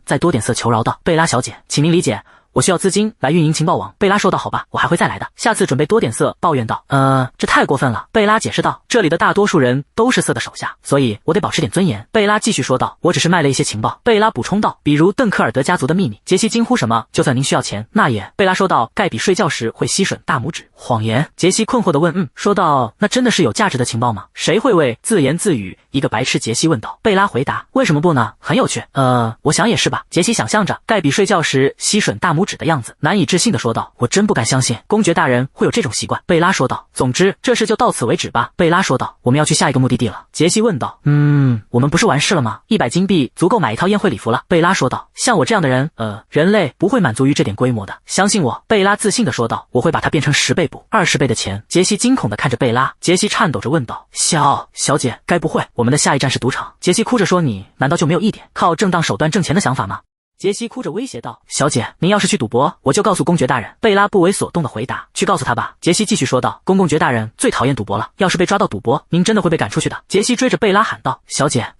貝拉停下腳步，警惕地看着周圍。傑西也停了下來，問道，小姐。貝拉不屑地說道，則有小嘍囉跟着我們。一個聲音從旁邊傳來，嘿，2位小姐，在這種破地方做什麼呢？一個流氓說道，要我告訴你們這裡的規矩嗎？越有錢就該越低調，提着那個錢袋到處走，把整個街區都吵醒了。傑西嚇得倒吸一口氣，說道，小姐，我們該怎麼辦？貝拉思考着，怎麼辦呢？貝拉腦中浮現出一個完美的計劃。第一步，打暈傑西，因為他太吵了。第二步，制服強盜。第三步，搶走強盜們至今收集的所有錢。貝拉滿意的點了點頭，說道，好吧，就這麼辦。流氓头子逼近威脅道，如果你們乖乖交出所有東西，我們就饒你們一命，雖然我不能保證你們能正常生活。貝拉心中暗想，再近一點。流氓头子說道，我們先檢查一下那個錢袋怎麼樣？貝拉沉默不語。貝拉心中暗想，就是現在。貝拉手中的匕首閃過一道寒光，一個穿着斗篷的身影突然出現，擋在了貝拉面前。那人抬起頭，露出一張銀髮藍眸的臉。斗篷男子拔出劍，迅速地將周圍的流氓一一擊倒。流氓們痛苦地倒在地上。斗篷男子收起劍，站在貝拉和傑西面前。貝拉看着他，驚訝地說不出話來，警惕地注視着眼前那個兜帽男。一滴冷汗從他的臉頰滑落。他很強。兜帽男一言不發地站着。伊莎貝拉暗自盤算着，如果他攻擊我，我就瞄準空隙用刀。傑西突然衝上前，雙手激動地合十，臉上洋溢着燦爛的笑容，喊道，騎士大人，謝謝您救了我們。深深地鞠了一躬，說道，太感謝您了。傑西轉向身後的伊莎貝拉，說，小姐，你也該向他道謝。伊莎貝拉不屑地歪了歪頭，問道，道謝？要不是你，我本可以把那些強盜的口袋搜刮一空的，多管閒事。兜帽男轉過身，並不理會伊莎貝拉的無禮。兜帽男說道，這裡很危險，快離開吧。伊莎貝拉猛地一驚，身體不由自主地顫了一下。伊莎貝拉的眼睛猛然睜大，這股清澈的氣息是。兜帽男轉身準備離開。兜帽男說道，那我走了。伊莎貝拉急忙喊道，等等，伸手一把抓住了兜帽男的兜帽。隨着一陣輕響，兜帽滑落，露出一張清秀的臉龐，那是一個有着一頭銀髮和澄澈藍眼的男子。銀髮男子驚訝地看着他，怔怔地看着他，銀色的頭髮，還有藍色的眼睛。伊莎貝拉心想，扎加米的。银髮男子迅速将兜帽重新戴上，遮住了自己的臉。他一言不發地轉身，快步離去。傑西焦急地喊道：“小小姐，您對救命恩人太無禮了。”伊莎貝拉只是呆呆地望着他離去的方向，輕聲說道：“是銀髮。”傑西不解地問道：“啊，銀髮怎麼了？”伊莎貝拉的眼神變得冰冷，光是看着就讓我生氣的银髮，我曾經以為很美的東西。腦海中閃過一個畫面，幸福地笑着，與一個銀髮男子緊緊相擁，連這段記憶都令人作嘔。伊莎貝拉轉過身說道：“我的興致已經沒了，回公爵府吧。”傑西擔憂地喚道：“小姐。”在一間華麗的房間裡，一個戴着眼鏡、身穿華服的男子正坐在桌前翻閱文件。伊莎貝拉站在戴眼鏡的男子面前，男子卻一直低頭看着文件，對他不理不睬，心想這家伙叫我來，然後又無視我，無聊地打了個哈欠，真是個討厭的家伙。突然，他的目光被房間角落裡的一件東西吸引，那是一條陳列在玻璃罩下的項鏈，閃着璀璨的光芒。伊莎貝拉心想，那是什麼？我好像在哪裡見過。戴眼鏡的男子終於放下文件，嚴厲地開口說道：“你還是沒清醒過來，你忘了你魯莽的行為，差點讓你母親的遺物那條項鏈陷入危險嗎？”伊莎貝拉面無表情地聽着，有過那樣的事吗？不以為然地撇了撇嘴，反正現在不是好好的嗎？我能怎麼辦？真是個討厭又小氣的人。戴眼鏡的男子突然問道：“你今天出門了？沒告訴我，也沒帶護衛騎士。”伊莎貝拉嘲諷地反問道：“你是在擔心我嗎？”戴眼鏡的男子厲聲說道：“怎麼可能？你再惹事，誰來收拾爛攤子？”伊莎貝拉在心裡默默吐槽：“我就知道，討厭，小氣又吝嗇的家伙。”戴眼鏡的男子嘆了口氣，摘下了眼鏡。戴眼鏡的男子說道：“哈，算了，反正我叫你來也不是為了這事。你收到皇室舞會的请柬了吧？按理說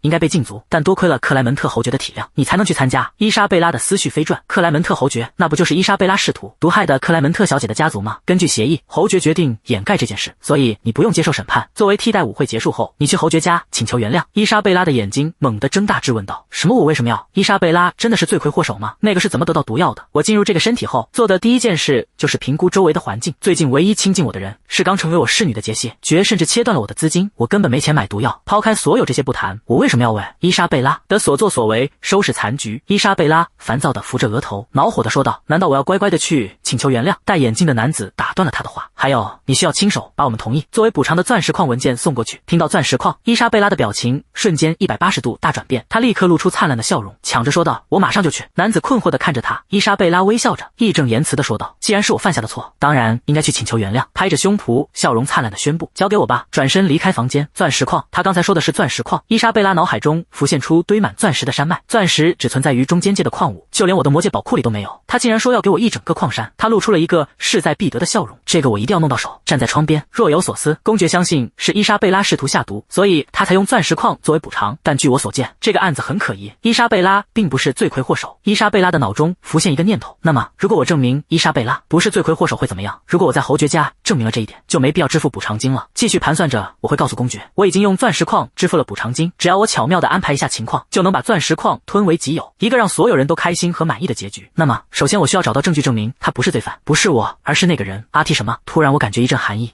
色突然打了個寒戰，為什麼我突然感覺有點冷？心想，是有人想把我當牛做馬的使喚嗎？按着太陽穴，試圖甩掉不祥的預感，自言自語道：“不會吧，不可能，昨天那種事不會再發生。”突然想到了什麼，說道：“會這樣使喚我的只有一個人。”話音未落，房門被猛地推開，換上新裝的伊莎貝拉衝了進來。伊莎貝拉說道：“澤爾，你還有別的事要做？”澤爾痛苦地捂住了臉。澤爾說道：“伊莎貝拉小姐，當然是您了。”在書房裡，伊莎貝拉對澤爾下達指令。澤爾問道：“克萊門特家族的情報嗎？”伊莎貝拉回答道：“是的，給我徹底調查一下。”補充道：“特別要集中調查毒藥，看看侯爵家裡最近有沒有人買過？如果有，要查清楚具體是哪種。”澤爾若有所思，說到毒藥，這是因為最近的傳聞吧？您認為罪魁禍首另有其人嗎？伊莎貝拉說道：“是的，我確定不過，公爵並不這麼認為。”澤爾說道：“大多數人都會相信伊莎貝拉·鄧克爾德是罪魁禍首。”他反駁道：“但伊莎貝拉·鄧克爾德既沒有能力，也沒有資源去做那種事，只要稍微想一下就能明白，所以我無法理解為什麼所有人都直接斷定我有罪。”澤爾把一本厚書放在桌上，澤爾說道：“要理解這一點，你首先需要知道世人是如何看待伊莎貝拉·鄧克爾德的。”澤爾繼續解釋道：“鄧克爾德家族名聲上的污點，家族裡多餘的孩子。鄧克爾德家族是著名的公爵家族，世世代代都出過傑出的人才，與那樣的聲譽相比，伊莎貝拉·鄧克爾德就相形見絀了。他既沒有武術天賦，也不是特別聰明，對於一個如此平庸的人來說，和那麼多優秀的親戚生活在一起，想必並不容易。”伊莎貝拉插話道：“優秀？那個叫嘎比的小屁孩明明是個白痴。”澤爾糾正道：“嘎比啊，您是說少公爵加百列大人嗎？”澤爾繼續說道：“確實，他不以頭腦或性格著稱，但他在另一方面很突出，他成為了有史以來最年輕的劍術大師。”澤爾補充道：“他的鬥氣控制非常精準，據說他可以用鬥氣代替牙籤。”加百列得意地笑着：“用鬥氣踢着牙，我閉着眼睛都能做到。”伊莎貝拉難以置信地看着他，心想那種鬥氣只有極少數人類才能顯現，這可能嗎？澤爾擺了擺手，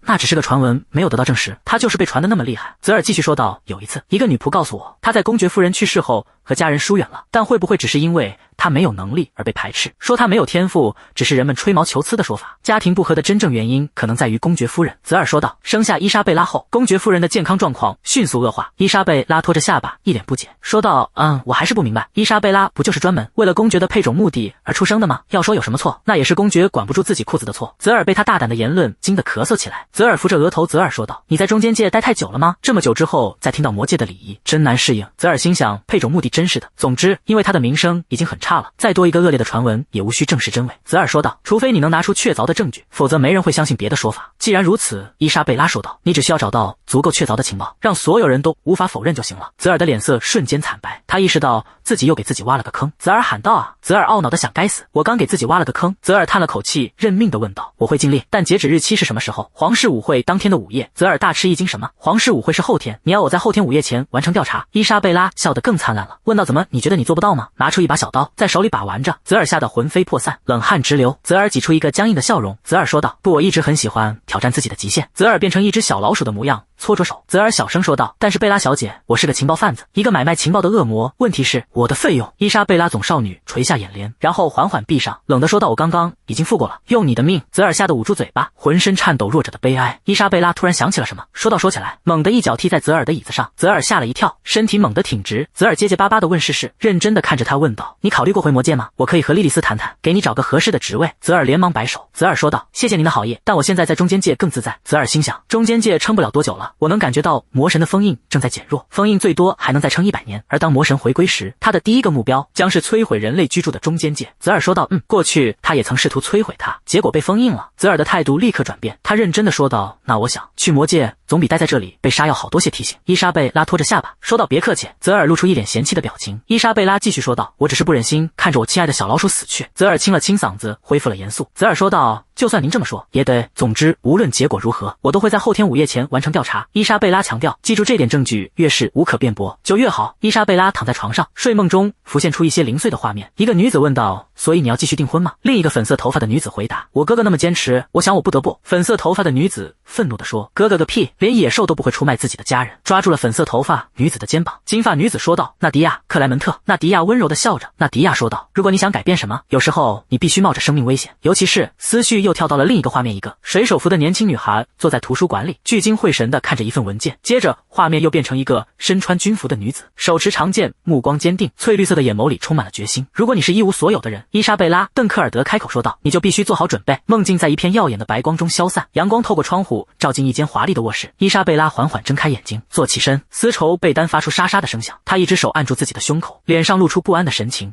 看來夢比我想象的更危險。夢境的記憶如損壞的數字文件般破碎模糊的浮現，即使醒來，夢裡的情緒依然揮之不去。做夢的時候，真的感覺自己變成伊莎貝拉·鄧克爾德。她搖了搖頭，試圖讓自己清醒過來。我得振作起來，都發生了那種事，我怎麼還能對人類產生同情心？不過這也不算是一個完全沒用的夢。身穿優雅藍色禮服的伊莎貝拉·鄧克爾德正咄咄逼人的與一位有着淡紫色長髮的女子對峙。都說她恨侯爵的女兒，恨到想殺了她，但他們看起來其實相處的還不錯。伊莎貝拉·鄧克爾德無法忍受自己的處境，她出身名门卻沒有天賦，受盡家人的冷眼，所以伊莎貝拉。房門外傳來敲門聲，傑西的聲音響起，小姐您醒了嗎？傑西推着餐車走進房間，微笑着說，我把您的餐點送來了。餐車上擺滿了各式各樣的蔬菜和水果，還有一杯茶，但就是沒有肉。伊莎貝拉只是盯着食物，一言不發。伊莎貝拉坐在餐桌旁，一臉不悅，傑西沒有肉。傑西一邊倒茶一邊回答，當然沒有，畢竟明天晚上就是皇室舞會。他惱怒地質問，那跟我的早餐有什麼關係？傑西解釋道，而伊莎貝拉則心不在焉地用叉子撥弄着盤子裡的沙拉，當然有關係，為了讓您的禮服看起來完美無瑕，您現在就得開始注意飲食了。氣憤地大喊，胡說，給我拿肉來！傑西突然態度強硬起來，手猛地一拍，把伊莎貝拉嚇了一跳。不止如此，這次我可是要全力以赴了，這場舞會是我成為你的女僕以來最盛大的活動，作為您的女僕，我會確保您在那裡比任何人都更耀眼。一個聲音大聲宣告。沐浴按摩，一間華麗的浴室裡擺放着浴缸和各種護理用品。傑西的聲音繼續傳來，我會為您打理好指甲和頭髮。伊莎貝拉被動地接受着美甲和梳頭，臉上露出驚恐的表情。不必了。傑西抓住她的手，小姐懇切地說，相信我吧。傑西在餐桌旁握着伊莎貝拉的手，眼中閃烁着期待的光芒。伊莎貝拉一臉驚恐，這是怎麼回事？我感覺要有很麻煩的事情發生了。皇室舞會當天，伊莎貝拉心想，從早上開始按摩，現在這是我第2次洗澡了，我還要忍受多久？傑西回答，當然了，我們必須為舞會做好充分準備。傑西眼中閃爍着光芒，舞會就是戰場，言語是武器，互相攻擊以決勝負，那是個真正可怕的地方。伊莎貝拉問，這一切的回報是什麼？傑西回答，為您帶來更好的聲譽，以及一位優秀紳士的關注。伊莎貝拉回答，我不需要那種關注。傑西說，您也得結婚啊，小姐，今晚的舞會上，您甚至可能會遇到合適的伴侶。伊莎貝拉心想，結婚伴侶聽起來真可怕，我今晚一定要在舞會上輸掉每一場戰鬥。傑西說，既然你現在有錢了，要是能做件新裙子就好了，但時間不夠了，所以你得穿一件你已經有的。伊莎貝拉回答，沒關係，把錢花在這麼麻煩的事情上是浪費，我會幫你把頭髮梳得漂亮些。哦，不過在此之前，我們看看首飾盒吧。伊莎貝拉問，首飾盒？伊莎貝拉心想，我可能不在乎衣服，但我對珠寶很有眼光。很好，把珠寶拿出來，已經有一陣子了，我應該看看凡間的標準是怎樣的。他們說公爵甚至擁有一座鑽石礦，所以應該很壯觀吧。傑西打開首飾盒，裡面空空如也。伊莎貝拉問，傑西，你不是說我是個生活奢侈的惡女嗎？傑西回答，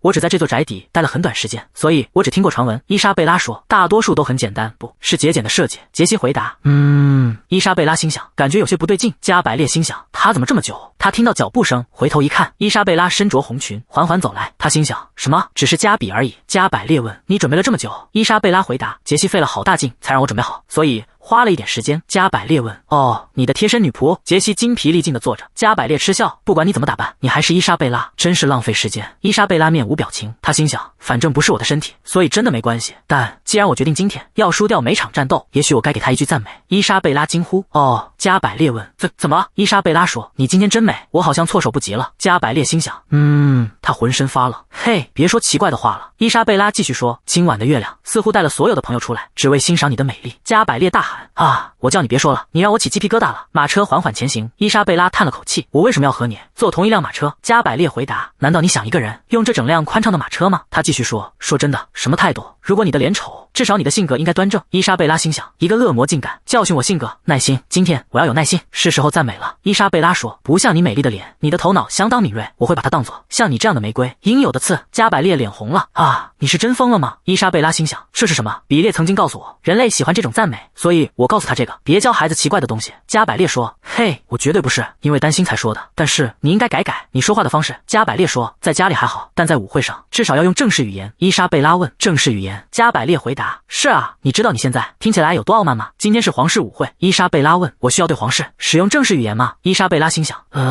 我和莉莉絲以及其他領主都是用這種口氣說話的。是的，看着他們，人類在自己之間確實制定了奇怪的規則。加百列說，對比你地位低的人，你可以用正式或非正式的語言，隨心所欲，但對比你地位高的人，你絕對要用敬語。伊莎貝拉問，誰比我地位高？加百列回答，你在開玩笑嗎？當然是皇室。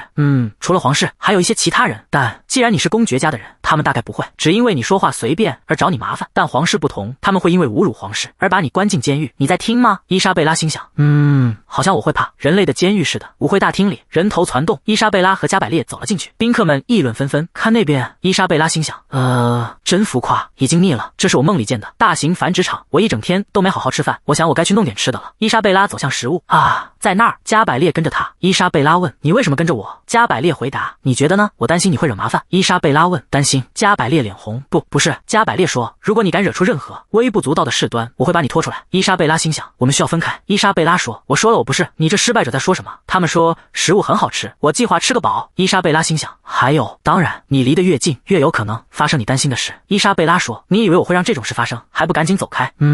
現在那個皇太子，我該找他算賬了。伊莎貝拉心想，如果有人和我打架，我就能用公爵家的名字壓制他們，所以那些無聊的家伙應該會躲着我。這討厭的喇叭聲響起，皇太子殿下和克萊門特小姐駕到。伊莎貝拉轉身，那些人，皇太子與粉髮女子走了進來，是皇室成員。伊莎貝拉心想，我早料到了，但他們的髮色讓我想把它點燃。加百列說，你站在那裡幹什麼？像個白痴。話說回來，你這種沒朋友的失敗者又能做什麼呢？大概就是喝一杯然後離開。伊莎貝拉說，看來你也沒有朋友。加百列回答，嘿，你以為我像你嗎？我有很多朋友，你知道嗎？伊莎貝拉問，那為什麼沒人跟你說話？承認吧，沒有朋友並不可恥。加百列臉紅，唉，你等着，我要交，不，帶個朋友過來。加百列離開。伊莎貝拉心想，真是個頭腦簡單的家伙。拋開那個，已經有一陣子感覺很奇怪了，我能感覺到某個地方有熟悉的能量。黑髮男子和粉髮女子共舞。伊莎貝拉心想，他們真是可愛的一對，不是嗎？伊莎貝拉走向食物，一群貴族女子擋住了她的去路。褐髮女子面帶微笑。伊莎貝拉心想，這群人又怎麼了？綠眼女子倒吸一口涼氣，褐髮女子注視着伊莎貝拉，真是完美的一對嗎？黑髮男子與粉髮女子並肩而立，兩人仿佛大理石雕像。一位貴族女子低語：那兩個人很相配嗎？伊莎貝拉側過頭：為什麼？那位小姐有不同看法嗎？一位貴族女子嗤笑：看法一眼就能看出來，你的眼睛是擺設嗎？褐髮女子額頭滲出冷汗，褐髮女子啪地合上扇子。另一位貴族女子開口說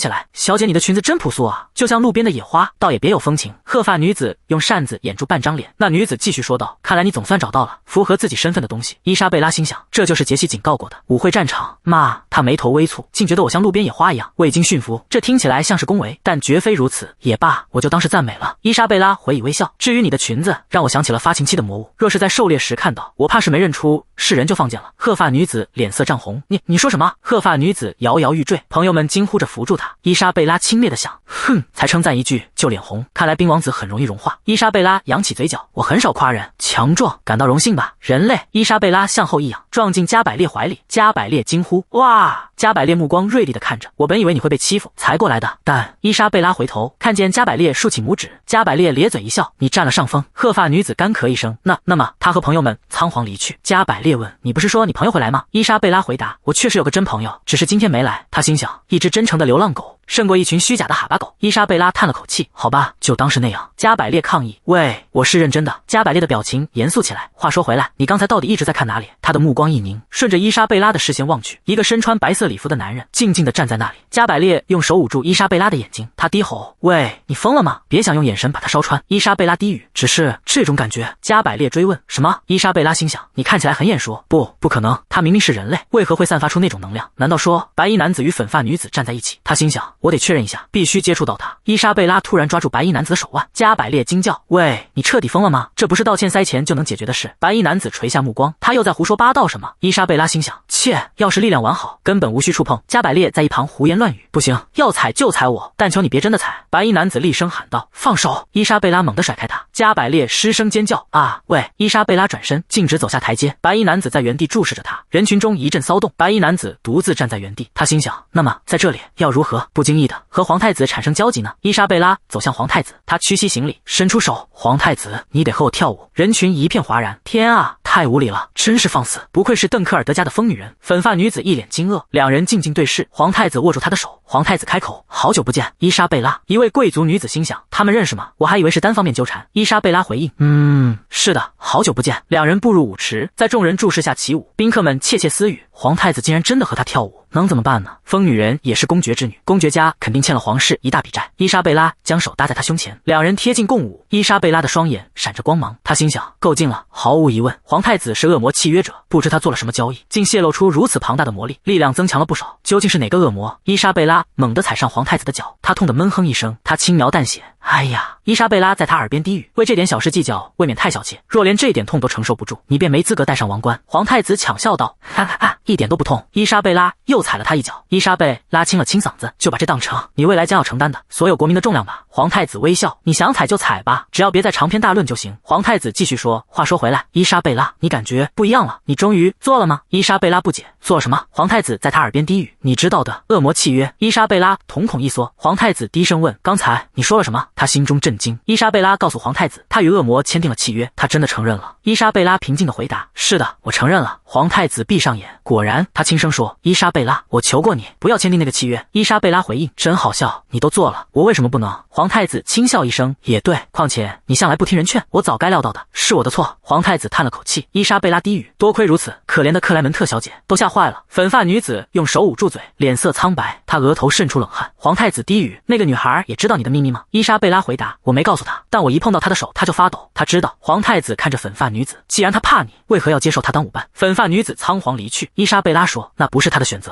伊莎貝拉心想，克萊門特侯爵為讓她妹妹登上後位會不擇手段，即便那意味着未來的皇帝是個惡魔契約者，她也在所不惜。皇太子問，侯爵懷疑你的秘密了？伊莎貝拉回答，他大概只以為我用了不正當的手段獲得力量，畢竟多數人無法想象有人會和惡魔簽約。皇太子低語，克萊門特小姐一定是聽伊莎貝拉說的。伊莎貝拉問，伊莎貝拉告訴了他，你生伊莎貝拉的氣嗎？因為他告訴了克萊門特小姐。皇太子垂下眼簾，我怎麼會生伊莎貝拉的氣？沒料到是我的失誤。他目光冰冷，但我當然可以生你的氣。皇太子緊盯着他，你到底是誰？為什麼要頂着伊莎貝拉的臉？一曲終了，皇太子與伊莎貝拉行禮，賓客們鼓掌。皇太子開口：“這邊走。”他抓住伊莎貝拉的手腕，伊莎貝拉一驚，他拉着他快步離開。人群中議論紛紛。伊莎貝拉問：“為什麼其他人那麼吵？”皇太子低語：“因為一男一女共舞後直奔露台是大新聞。”他目光深邃，即便不是私下幽會，也沒有比這更好的地方來完成我們未完的對話了。即便對方是偽裝成我朋友的惡魔。伊莎貝拉輕哼一聲，他走到露台邊：“你要告訴別人我不是伊莎貝拉嗎？”皇太子反問：“如果我說了呢？”伊莎貝拉回答：“那你這個與惡魔簽約的人也別想安然無恙。”皇太子笑了：“哈哈哈，對，我本來就沒打算揭發你。”皇太子說：“我想知道的是你的真實身份。”伊莎貝拉回答：“伊莎貝拉。”皇太子追問：“不是那個名字，是你的真名，惡魔的名字。”伊莎貝拉轉身：“就像我說的，伊莎貝拉。”他繼續道：“不過大家都叫我貝拉。貝拉，如果你真是伊莎貝拉，那契約之主是誰？”伊莎貝拉猛地坐下：“沒錯，小子，你那隨意的語氣已經惹惱我好一陣子了，給我放尊重些。”皇太子單膝跪下，他低下頭：“我向您致歉。”貝拉女士。伊莎貝拉問：“你認識我？”皇太子回答：“皇室檔案館裡仍有您的記錄。”貝拉女士：“所以我比多數人知道的多。”伊莎貝拉凝視着他：“那你和伊莎貝拉是什麼關係？”皇太子回憶着：“伊莎貝拉和我是彼此唯一真正理解的朋友。由於身份關係，我們在公開場合保持距離，導致了一些奇怪的傳聞。有一天，他發現我與惡魔簽了契約，便說他嫉妒我。”伊莎貝拉不屑地歪過頭：“嫉妒那種事，最終和惡魔簽約的人類只會是輸家，與惡魔交易的人最終都會不得善終。你也會因業火的痛苦無法安眠。”皇太子輕笑一聲：“如果我害怕死亡這種小事，就不會和惡魔簽約了。畢竟有些人的生命死了才是更好的選擇。”皇太子回憶道：“我曾希望伊莎貝拉至少不會那麼做，但沒想到他竟與你簽約。”貝拉女士。伊莎貝拉開口：“啊，關於那件事，和伊莎貝拉簽約的不是我。”皇太子猛然回頭：“什麼？”皇太子雙臂交疊：“原來如此，伊莎貝拉還有可能回來嗎？”伊莎貝拉垂下眼簾：“那要看他簽了什麼樣的契約，能將我封印在這身體裡的契約，無論條款是什麼，他回來的可能性都近乎於零。”皇太子若有所思：“契約嗎？”皇太子伸出手：“我猜不出條款是什麼，但如果你需要幫助，我樂意效勞。”伊莎貝拉問：“因為伊莎貝拉嗎？”皇太子回答：“是的，如果我朋友的遺願是讓你出現，貝拉女士，那我會更願意盡力幫助你。”伊莎貝拉回應：“好吧，我沒有理由拒絕，但在此之前，與你簽約的惡魔是誰？”一個紅髮紫眸的女人出現。皇太子低語：“那是。”他胸口的寶石發出光芒。伊莎貝拉坐在窗邊，傑西站在他身後。傑西開口：“小姐，要我為您關上窗嗎？天氣比預想的要冷。”伊莎貝拉說：“不用了，我自己來，你去做你自己的事吧。”傑西低下頭：“是。”伊莎貝拉垂下目光：“與我簽訂契約的惡魔是但他靈，支配之王。”伊莎貝拉心想：我從沒想過會聽到那個名字。戴眼鏡的男人心想：但他靈究竟想在人間界做什麼？他不是和帝國皇太子簽約了嗎？我敢肯定他從不喜歡人類。一聲脆響，伊莎貝拉警覺地回頭，時鐘指向午夜，你差一點就沒趕上。伊莎貝拉看着報紙，和我預想的一樣，那個叫舍爾的家伙哭哭啼啼的，卻還是找來了。所以我說沒必要寵着他。老鼠滋滋叫着，他看向窗外。好了，等太陽升起，我們就去拿下那座礦山吧。清晨來臨，伊莎貝拉雙臂交疊。但是伊莎貝拉問加比，你怎麼在這裡？加百列一臉不爽，嘿，你以為我想來嗎？老頭子讓我盯着你，所以我跟來了。伊莎貝拉心想，讓你盯着我，聽起來公爵是老糊塗了。加百列繼續說，更像是他信任我這個孩子，超過信任你。伊莎貝拉鼓掌，啊，恭喜你得到公爵的青睞。加百列氣得臉紅，切，你總有辦法，把什麼話都說的像在侮辱人。加百列說，你到了那裡就稍微道個歉，交出礦山合同，再說你不會再靠近皇太子，他們大概就會放過你了。伊莎貝拉回答，那是不可能的。加百列問，為什麼？他說，皇太子說他會另外聯繫我。加百列一臉震驚，什麼？不會吧？昨天那支舞，你們倆又一起溜走，難道你真的想當皇太子妃？伊莎貝拉愣住，他心想，他瘋了嗎？我怎麼會？馬車搖晃着，加百列大喊，如果你當上皇後，那我當上公爵後就會壓我一頭，我反對你當皇後。伊莎貝拉猛地抓住加百列的衣領，他厲聲說，首先，不管你反對與否，你都沒權利控制我做什麼。伊莎貝拉繼續說道，第二，我無意成為皇後，別再擋我的路，給我老實點。加百列發出窒息聲，馬車抵達克萊門特侯爵府，伊莎貝拉咬下一口馬卡龍，甜美的滋味在口中化開。伊莎貝拉心滿意足地咀嚼着，魔界可沒有這麼又軟又甜的東西，人間界的家伙真是享受着超出應得的生活，不知道什麼時候會回去，還是趁現在多吃點吧。加百列心想，他怎麼吃的像是人生使命一樣。伊莎貝拉狼吞虎咽，加百列不耐煩地問，他們怎麼這麼久？他站起身，竟敢叫我們來，還讓我們等，他們心一定黑透了。門打開，一個男人走進來，他開口，抱歉讓你們久等了。伊莎貝拉抬眼繼續吃着馬卡龍，加百列一臉驚疑，難道他在外面聽到了我所有的話？銀髮男子面帶微笑，歡迎來到克萊門特府。宴會廳的露台上，伊莎貝拉問加百列，喂，我不是伊莎貝拉，這事真的那麼明顯嗎？加百列回答，你不是從一開始就沒隱藏嗎？伊莎貝拉說，他的家人可不知道我不是伊莎貝拉。銀髮男子開口，好了，没想到小公爵也一起來了。這位是克萊門特侯爵的長子，是爾克萊門特。他繼續說，我想公爵一定很擔心，讓小姐一個人來。伊莎貝拉抬起頭，他繼續吃着馬卡龍。加百列心想，他吃得像個怪物。他低語把叉子放下，別人會以為我們在餓着你。伊莎貝拉瞪了他一眼，你本來就想用雜草餓死我。他放下叉子，伊莎貝拉清了清嗓子，他問舍爾，那迪亞還好嗎？舍爾笑着回答，哦，真沒想到您會問我，小姐，昨天他看起來還行。舍爾繼續說，他剛從鬼門關回來，勉強蘇醒，所以關於您是麻煩製造者的傳聞是真的。您的語氣極其粗魯，公爵家沒教您禮儀嗎？伊莎貝拉放下茶杯，他昨天勉強才參加了舞會，你讓你垂死的妹妹去參加舞會，看來你並不在乎她啊。年輕的侯爵，伊莎貝拉繼續說，那迪亞克萊門特並不想和皇太子訂婚，我聽說是克萊門特侯爵強迫他訂婚，你聽過嗎？舍爾啜了口茶，那是胡說。舍爾微笑，小姐，我看起來像是會強迫自己妹妹進行不情願婚姻的人嗎？伊莎貝拉心想，沒錯，你看起來就是那種出賣家人後還能睡得安穩的類型。伊莎貝拉對加百列說，小公爵，你看不出來嗎？這混蛋臉上寫滿了貪婪。加百列心想，長成那樣的人通常都有陰暗面，所以這是真的。舍爾重重放下茶杯，小姐，您不覺得您對我太無禮了嗎？我以為您是來為您所謂道歉的。我弟家族會正式處理此事。伊莎貝拉問，你們打算如何處理？舍爾回答，我會向公爵家提出正式抗議，這次很難寬大處理了。伊莎貝拉心想，那麼我是不是該舉報侯爵家陷害我呢？伊莎貝拉開口，你說什麼？舍爾驚慌失措，陷害你？你在說什麼？伊莎貝拉將文件拍在桌上，她笑着說，既然你好像很好奇，我就告訴你吧。伊莎貝拉說，你妹妹很天真，她買毒藥時不該留下那麼多痕跡，但話說回來，她一定很恨皇太子，才會做到這一步。至於你，舍爾渾身發抖，他看着文件，你怎麼能這麼貪心，把我拖下水？舍爾痛苦地捏着衣角，你到底？伊莎貝拉回答，我放了幾隻小老鼠出去。加百列心想，你在侯爵府安插了間諜？伊莎貝拉回答，不，我說的是真的老鼠。加百列猛然起身，他怒吼，你竟敢陷害我們家的麻煩製造者！加百列上前一步，沒錯，我覺得有些奇怪，那個該死的麻煩製造者性格很差，但他沒聰明到會毒害別人。等一下，加百列揪住舍爾的衣領，舍爾掙扎，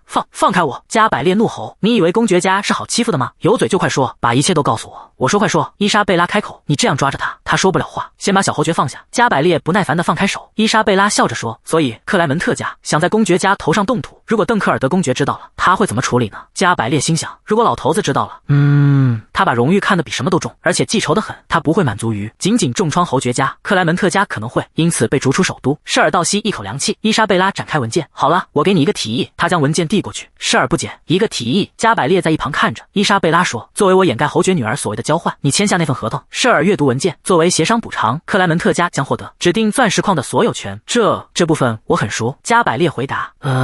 下一頁。舍爾繼續閱讀，之後礦山開採的全部鑽石將移交給伊莎貝拉·鄧克爾德指定的商會。加百列問，我們交出的鑽石得不到報酬？他心想，這根本就是敲詐。伊莎貝拉說，供你參考，你必須交付的最低月度開採配額寫在合同底部，別以為讓礦山閒置就能蒙混過關。舍爾顫抖着，你這個惡魔！伊莎貝拉打斷他，別說廢話了。伊莎貝拉旋轉叉子，掙扎是徒勞的，他用叉子把舍爾按倒。伊莎貝拉俯身，別說話了，簽合同吧。哦，我開始餓了。伊莎貝拉眼神冰冷，快點！伊莎貝拉和加百列離開了克萊門特府邸。加百列問，你真的滿意嗎？你的名聲怎麼辦？伊莎貝拉看着合同，名聲對我來說毫無價值，我只對實際利益感興趣。加百列嘆了口氣。加百列繼續問，如果老頭子發現你為了錢拋棄名聲，你打算怎麼辦？伊莎貝拉捲起合同，他怎麼會知道？只要你閉嘴。伊莎貝拉眼神堅定，那種事絕對不會發生。公爵開口，剛才你說了什麼？粉髮女子跪在地上，公爵命令道，再說一遍。粉髮女子雙手緊握，她說，關於小姐試圖毒害我的指控是假的，小姐是無辜的。粉髮女子抬起頭，是我自己喝下的毒藥。粉髮女子鞠躬，我先告退了。她轉身離開，房門關上。公爵嘆了口氣。公爵心想，所以不是伊莎貝拉毒害了克萊門特小姐。公爵心想，只是小姐的愚蠢把戲。為了避免和皇太子訂婚，公爵用手捂住臉。為什麼？他重重捶桌。為什麼他不說出真相，讓事情變成這樣？公爵猛地抬起頭，不，那時候我肯定。公爵回憶着，他本想說那不是真的，但那時候我注意到他感到委屈，卻像往常一樣忽略了。伊莎貝拉低頭認罪，這就是伊莎貝拉承認了他沒做過的事的原因。我從未怨恨過伊莎貝拉，妻子是妻子，女兒是女兒，我至少有這點分寸。只是我妻子去世後，我忙於收拾爛攤子，忽略了我對孩子的責任。我履行着守護領地、保衛國家的職責，總有方便的借口將她作為家人推開。一個我不喜歡的女兒，一個只會惹是生非、玷污家族榮譽的女兒，我只顧着為她收拾爛攤子。公爵閉上眼，我肯定伊莎貝拉有錯。就在我快要忘記上一次的麻煩時，他又惹上了新麻煩。我不在乎事情的真相。事實上，上次公爵的手垂下，也許我對伊莎貝拉犯下了不可饒恕的錯誤。粉髮女子深深鞠躬，小姐，我真的很抱歉。伊莎貝拉靜靜地看着她。伊莎貝拉問：你為什麼向我道歉？粉髮女子回答：因為我的行為給您帶來了麻煩。粉髮女子抬起頭，我想，當然，我必須道歉。伊莎貝拉心想，那正直的眼神，有那樣眼神的人，絕不會說謊。伊莎貝拉回答：我明白了。伊莎貝拉心想，托他的福，我確實得到了那個鑽石礦。沒事，我剛把一切都告訴了公爵。合同燃燒起來，我不能原諒你。伊莎貝拉捂住嘴，強忍着笑意。粉髮女子問：小姐，您還好嗎？您看起來不太好。伊莎貝拉回答：一點也不好。伊莎貝拉問：哈，你為什麼要那麼做？你沒必要告訴公爵真相。粉髮女子回答：我不能袖手旁觀，讓您的名聲因我受損。我不想說謊。伊莎貝拉心想，當然你沒有，眼睛那麼清澈的人都讓人受不了。事已至此，我听了你的道歉，你可以走了。粉髮女子回答：我來是因為我要進修道院了，我想向您告別。伊莎貝拉問：修道院？粉髮女子回答：是的，我想用餘生向神祈禱。伊莎貝拉不屑：沒用的，神永遠不會聽到你的禱告。自從天神封印了魔神之後，他就消失得無影無蹤了，不管人類怎麼祈禱，都像是在呼喚一個不在家的房東。粉髮女子說：啊，所以您不信神嗎？小姐，伊莎貝拉回答：這不是重點。算了，以你哥哥的性格，我懷疑他不會那麼輕易讓你進修道院。粉髮女子說：我以為在修道院裡會很安全，因為他在侯爵的影響範圍之外。老實說，我以為如果我毒害了自己，我哥哥會後悔的，但那沒用。我明白了，他不是那種會擔心我的人。伊莎貝拉若有所思：後悔嗎？我猜那個詞是存在的，但惡魔從不後悔。伊莎貝拉心想，我們的生命太漫長，無法執着於過去。如果我們開始後悔，那些牽掛就會堆積起來，最終拖垮我們。所以我們選擇要麼忘記，要麼復仇。人類活不過100年，所以他們大概有很多遺憾。伊莎貝拉開口：我想你錯了，你要去修道院，是因為你不想被哥哥利用，像那樣逃跑，改變不了你的命運。如果你真想改變，伊莎貝拉說，你必須願意奪走一條生命。粉髮女子問：一條生命？你以前也說過，是不是？說我必須冒生命危險。粉髮女子退縮：但我沒有那種。伊莎貝拉說：不是你的生命，是別人的。粉髮女子睜大眼睛：什麼？伊莎貝拉問：除了你和你哥哥，你還有別的兄弟姐妹嗎？粉髮女子回答：不，只有我們倆。伊莎貝拉說：那如果他不在了，你就可以取代他的位置。粉髮女子抓住伊莎貝拉：你是要我爭夺继承人的位置嗎？伊莎貝拉微笑：沒錯，成為继承人，讓他成為皇太子妃。粉髮女子幻想着，讓我哥哥當皇太子妃，當然會很難。但是粉髮女子臉紅了：我成為繼承人？粉髮女子說：謝謝你，我下次再來看你。伊莎貝拉回答：不，永遠別再來了。粉髮女子轉身離開。哦，想起來了。粉髮女子說：小姐，你變了很多，不只是說話的方式。伊莎貝拉回答：我嗎？粉髮女子繼續說：是的，以前你告訴過我，如果我想改變什麼，就得冒生命危險。我那時真的很擔心，怕你會做什麼極端的事。但現在你讓我去賭別人的命，所以你真的變了。粉髮女子豎起大拇指：下次見。她高高興興地離開了。伊莎貝拉心想，真是個奇怪的人。傑西走過來：小姐。傑西說：公爵正在找您。伊莎貝拉問：公爵？他眼神一緊，他為什麼要再見了？我的合同說。伊莎貝拉臉色慘白。傑西擔憂地問：小姐？伊莎貝拉內心驚叫，他要收回我的鑽石礦。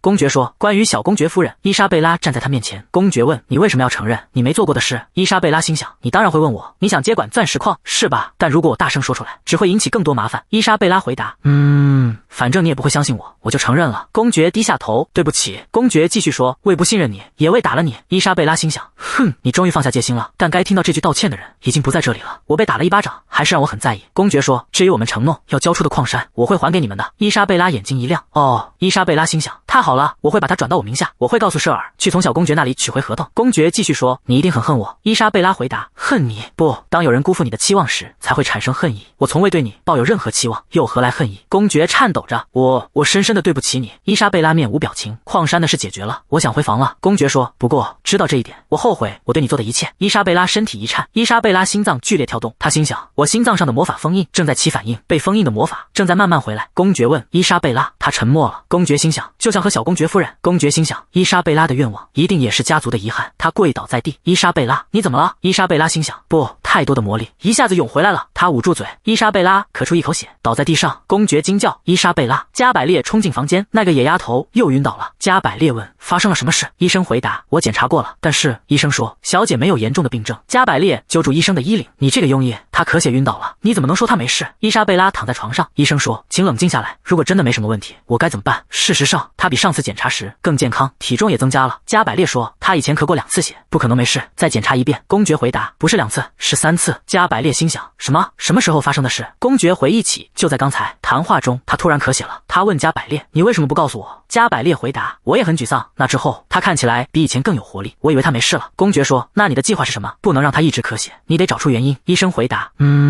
要不向神殿求助？神殿，如果醫藥找不到原因，或許神力可以。”加百列說：“好，我馬上去找個厲害的牧師。”公爵阻止他：“住手！”加百列，神殿有派遣牧師的程序。加百列大喊：“程序？他快死了！”醫生回答：“但小姐其實身體很好，不過我們確實需要找到出血的原因。”公爵說：“現在已經是晚上了，我明天會去皇宮請求一位牧師，如果皇帝要求，神殿會迅速回應。”加百列說：“你真是出奇的冷靜，你意識到這一切都是因為那個老頭子嗎？”他遲鈍道：“都沒注意到他生病了。”公爵喝止：“加百列，夠了！”加百列跪倒在地，他大喊：“該死！如果有人該倒下，那也是那個老頭子，而不是伊莎貝拉，快救他，否則……”他轉身離開。加百列心想，在那老頭子退休前，我會大鬧一場，自己奪下公爵之位。房門關上，公爵按住額頭，唉。醫生說：“老實說，這家的育兒方式真是一場災難。在魔界最北端是一片廣闊的深淵，深淵中流淌着绯紅的熔岩。無聊時，惡魔們會把人類的靈魂扔進去，那些靈魂將在那裡永遠受苦。但只有特定的靈魂會被選中。如果審判大天使加百列將某個靈魂標記為罪孽深重，他就會成為惡魔的首要目標。惡魔會玩弄這些靈魂，直到最終將他們扔進深淵。”紅髮女子心想：“話說回來，我為什麼會在這裡？這裡又熱又吵，充滿了尖叫，難怪我平時都避開這裡。我該回去了。”一聲微弱的嗚咽傳來。國王，他睜開眼睛。一隻小狗出現在他面前，紅髮女子心想：這是什麼小東西？小狗嗚咽着，小狗不安地動着。紅髮女子心想：你在擔心他們嗎？他們不值得你關心，那熔岩會燒進他們靈魂中的罪孽，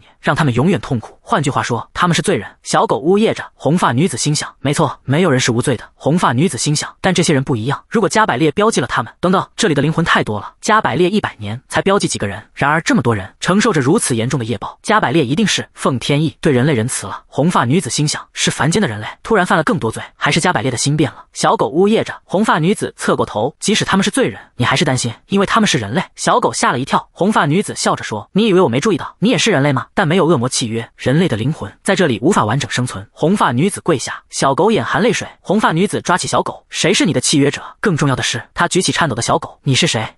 紅髮女子問：你叫什麼名字？小狗顫抖着：紅髮女子問：伊莎貝拉。她繼續說：真巧，我的名字也是伊莎貝拉，不過大家都叫我貝拉。小狗嚇了一跳。紅髮女子問：你怎麼抖得更厲害了？別害怕，我們同名不代表我會傷害另一個惡魔的契約者。小狗緊張地嗚咽着。紅髮女子說：只要你不給我添麻煩。她停頓了一下，等等，麻煩？伊莎貝拉心想：為什麼我會有種似曾相識的感覺？我以前被另一個惡魔的契約傷害過。等等，我肯定是……小狗嗚咽着。傑西的聲音傳來：小姐，小姐。伊莎貝拉猛然驚醒。傑西問：您醒了嗎？伊莎貝拉沉默。傑西繼續問：是做了噩夢嗎？伊莎貝拉回答：傑西眼含淚水。小姐，您昏迷了整整1天，醫生說您身體沒什麼問題，但您就是不醒。少爺急的，我是說他很擔心，您真該看看他那樣子。伊莎貝拉心想：伊莎貝拉會高興看到嗎？從那以後，我的魔力又恢復了一些，這麼多大概是我原來魔力的1/10。傑西繼續說：所以如果我能恢復1半魔力，就能打開通往魔界的通道。我夢裡遇到的那個人類靈魂，他說他叫伊莎貝拉，對吧？如我所料，他的真實身份是派遣牧師太慢了，所以我們決定帶您去神殿。小姐，伊莎貝拉一驚。傑西說：神殿？是的，通常是不允許的，但公爵利用他的影響力勉強。伊莎貝拉心想：他們讓我一个惡魔去神殿，不是為了褻瀆，而是為了治療。伊莎貝拉大喊：胡說，我絕對不去，我本該這麼說。馬車搖晃着，伊莎貝拉心想：我怎麼會落到這步田地？他看向加百列，加百列面帶微笑。加百列說：看來公爵很擔心貝拉小姐。通常情況下，貝拉小姐要等好幾個月才能見到牧師，但我動用了一些特殊關係。伊莎貝拉心想：你這個混蛋！伊莎貝拉揪住加百列：我絕不會一個人死，就算我死，我也會拉上你這樣的人墊背。加百列說：我想你誤會了，我帶你去神殿不是為了給你添麻煩。貝拉小姐。伊莎貝拉把他推到沙發上，解釋。加百列說：我想幫助貝拉小姐。公爵請求牧師為貝拉小姐治療，但如果牧師注意到貝拉小姐的魔力，那會很麻煩。伊莎貝拉心想：我的魔力恢復了一部分，但如果人類圍着我，還是會很煩人。伊莎貝拉心想：如果神的走狗注意到我的身份，那肯定很麻煩。加百列心想：把連貴族都不敢怠慢的牧師貶低為神的走狗，他乾咳一聲。加百列說：無論如何，如果你必須見牧師，我覺得和我一起去會更好。伊莎貝拉問：你有辦法隱藏魔力嗎？加百列回答：是的，我有，我主人給我的東西。伊莎貝拉心想：主人？他打了個寒戰，竟用這樣的稱號稱呼蛋撻靈。惡魔和人類之間的契約很少少用這樣的稱號，但如果這是你的偏好，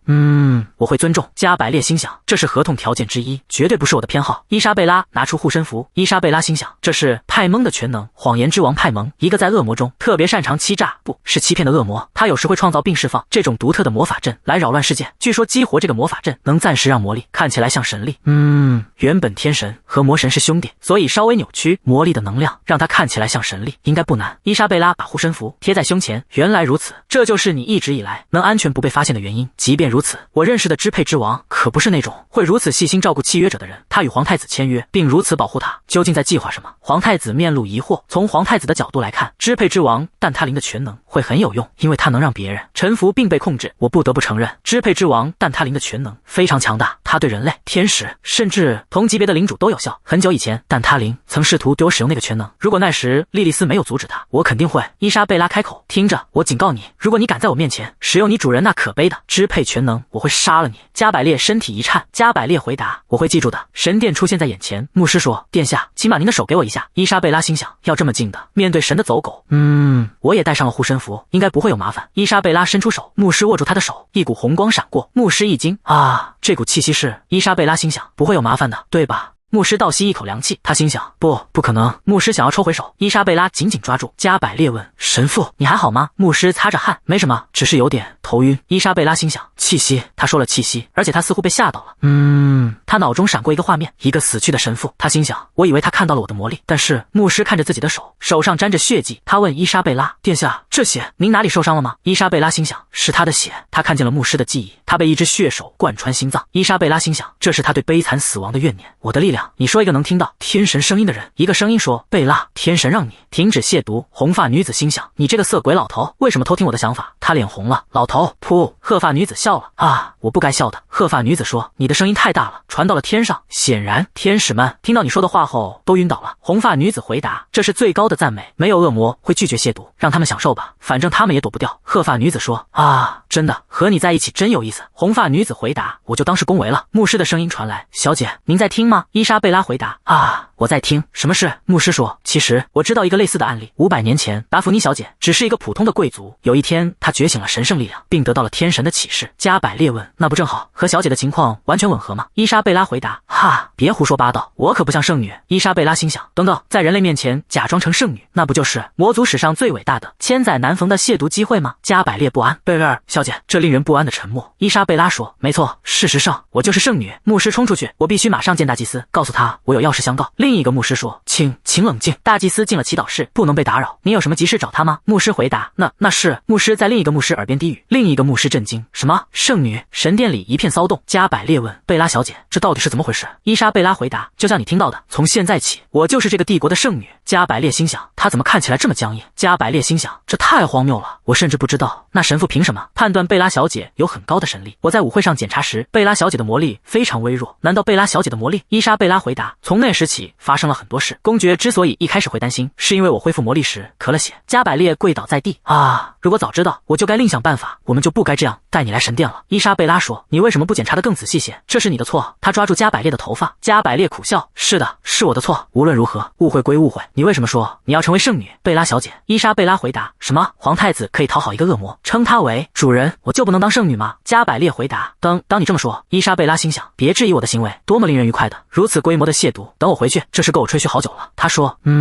既然事情已經這樣了，我今天不打算在神殿再惹麻煩，所以你不用。伊莎貝拉問，這是什麼？他心想，奇怪，他和我惡魔形態有點像。加百列回答，這是大天使伊莎貝拉的雕像。伊莎貝拉震驚，大天使伊莎貝拉。加百列問，你在說什麼？你不知道嗎？500年前，5位英雄聚集在一起，封印了魔神敢死队的先鋒扎卡里·馬丁內特，後來成為現任帝國的開國皇帝。他之所以能在如此傑出的英雄中脫穎而出，是因為他是被天使選中的英雄。加百列說，這就像一個建國神話，如果我的祖先與惡魔簽約的消息傳出去，與魔神的戰爭就不會純粹的被記錄為人類歷史。貝拉小姐作為惡魔的身份，是只有歷代皇帝和他們的繼承人才知道的秘密。伊莎貝拉心想，所以他們就為了這麼個小原因把我偽裝成天使。他低語。扎卡里，紅髮女子回憶，500 500年前，我幫助我的契約者封印了魔神，而那個選擇帶來了比我預期更多的犧牲。在封印魔神的前一天，我與一個人類的契約被揭露了。紅髮女子痛苦地跪下。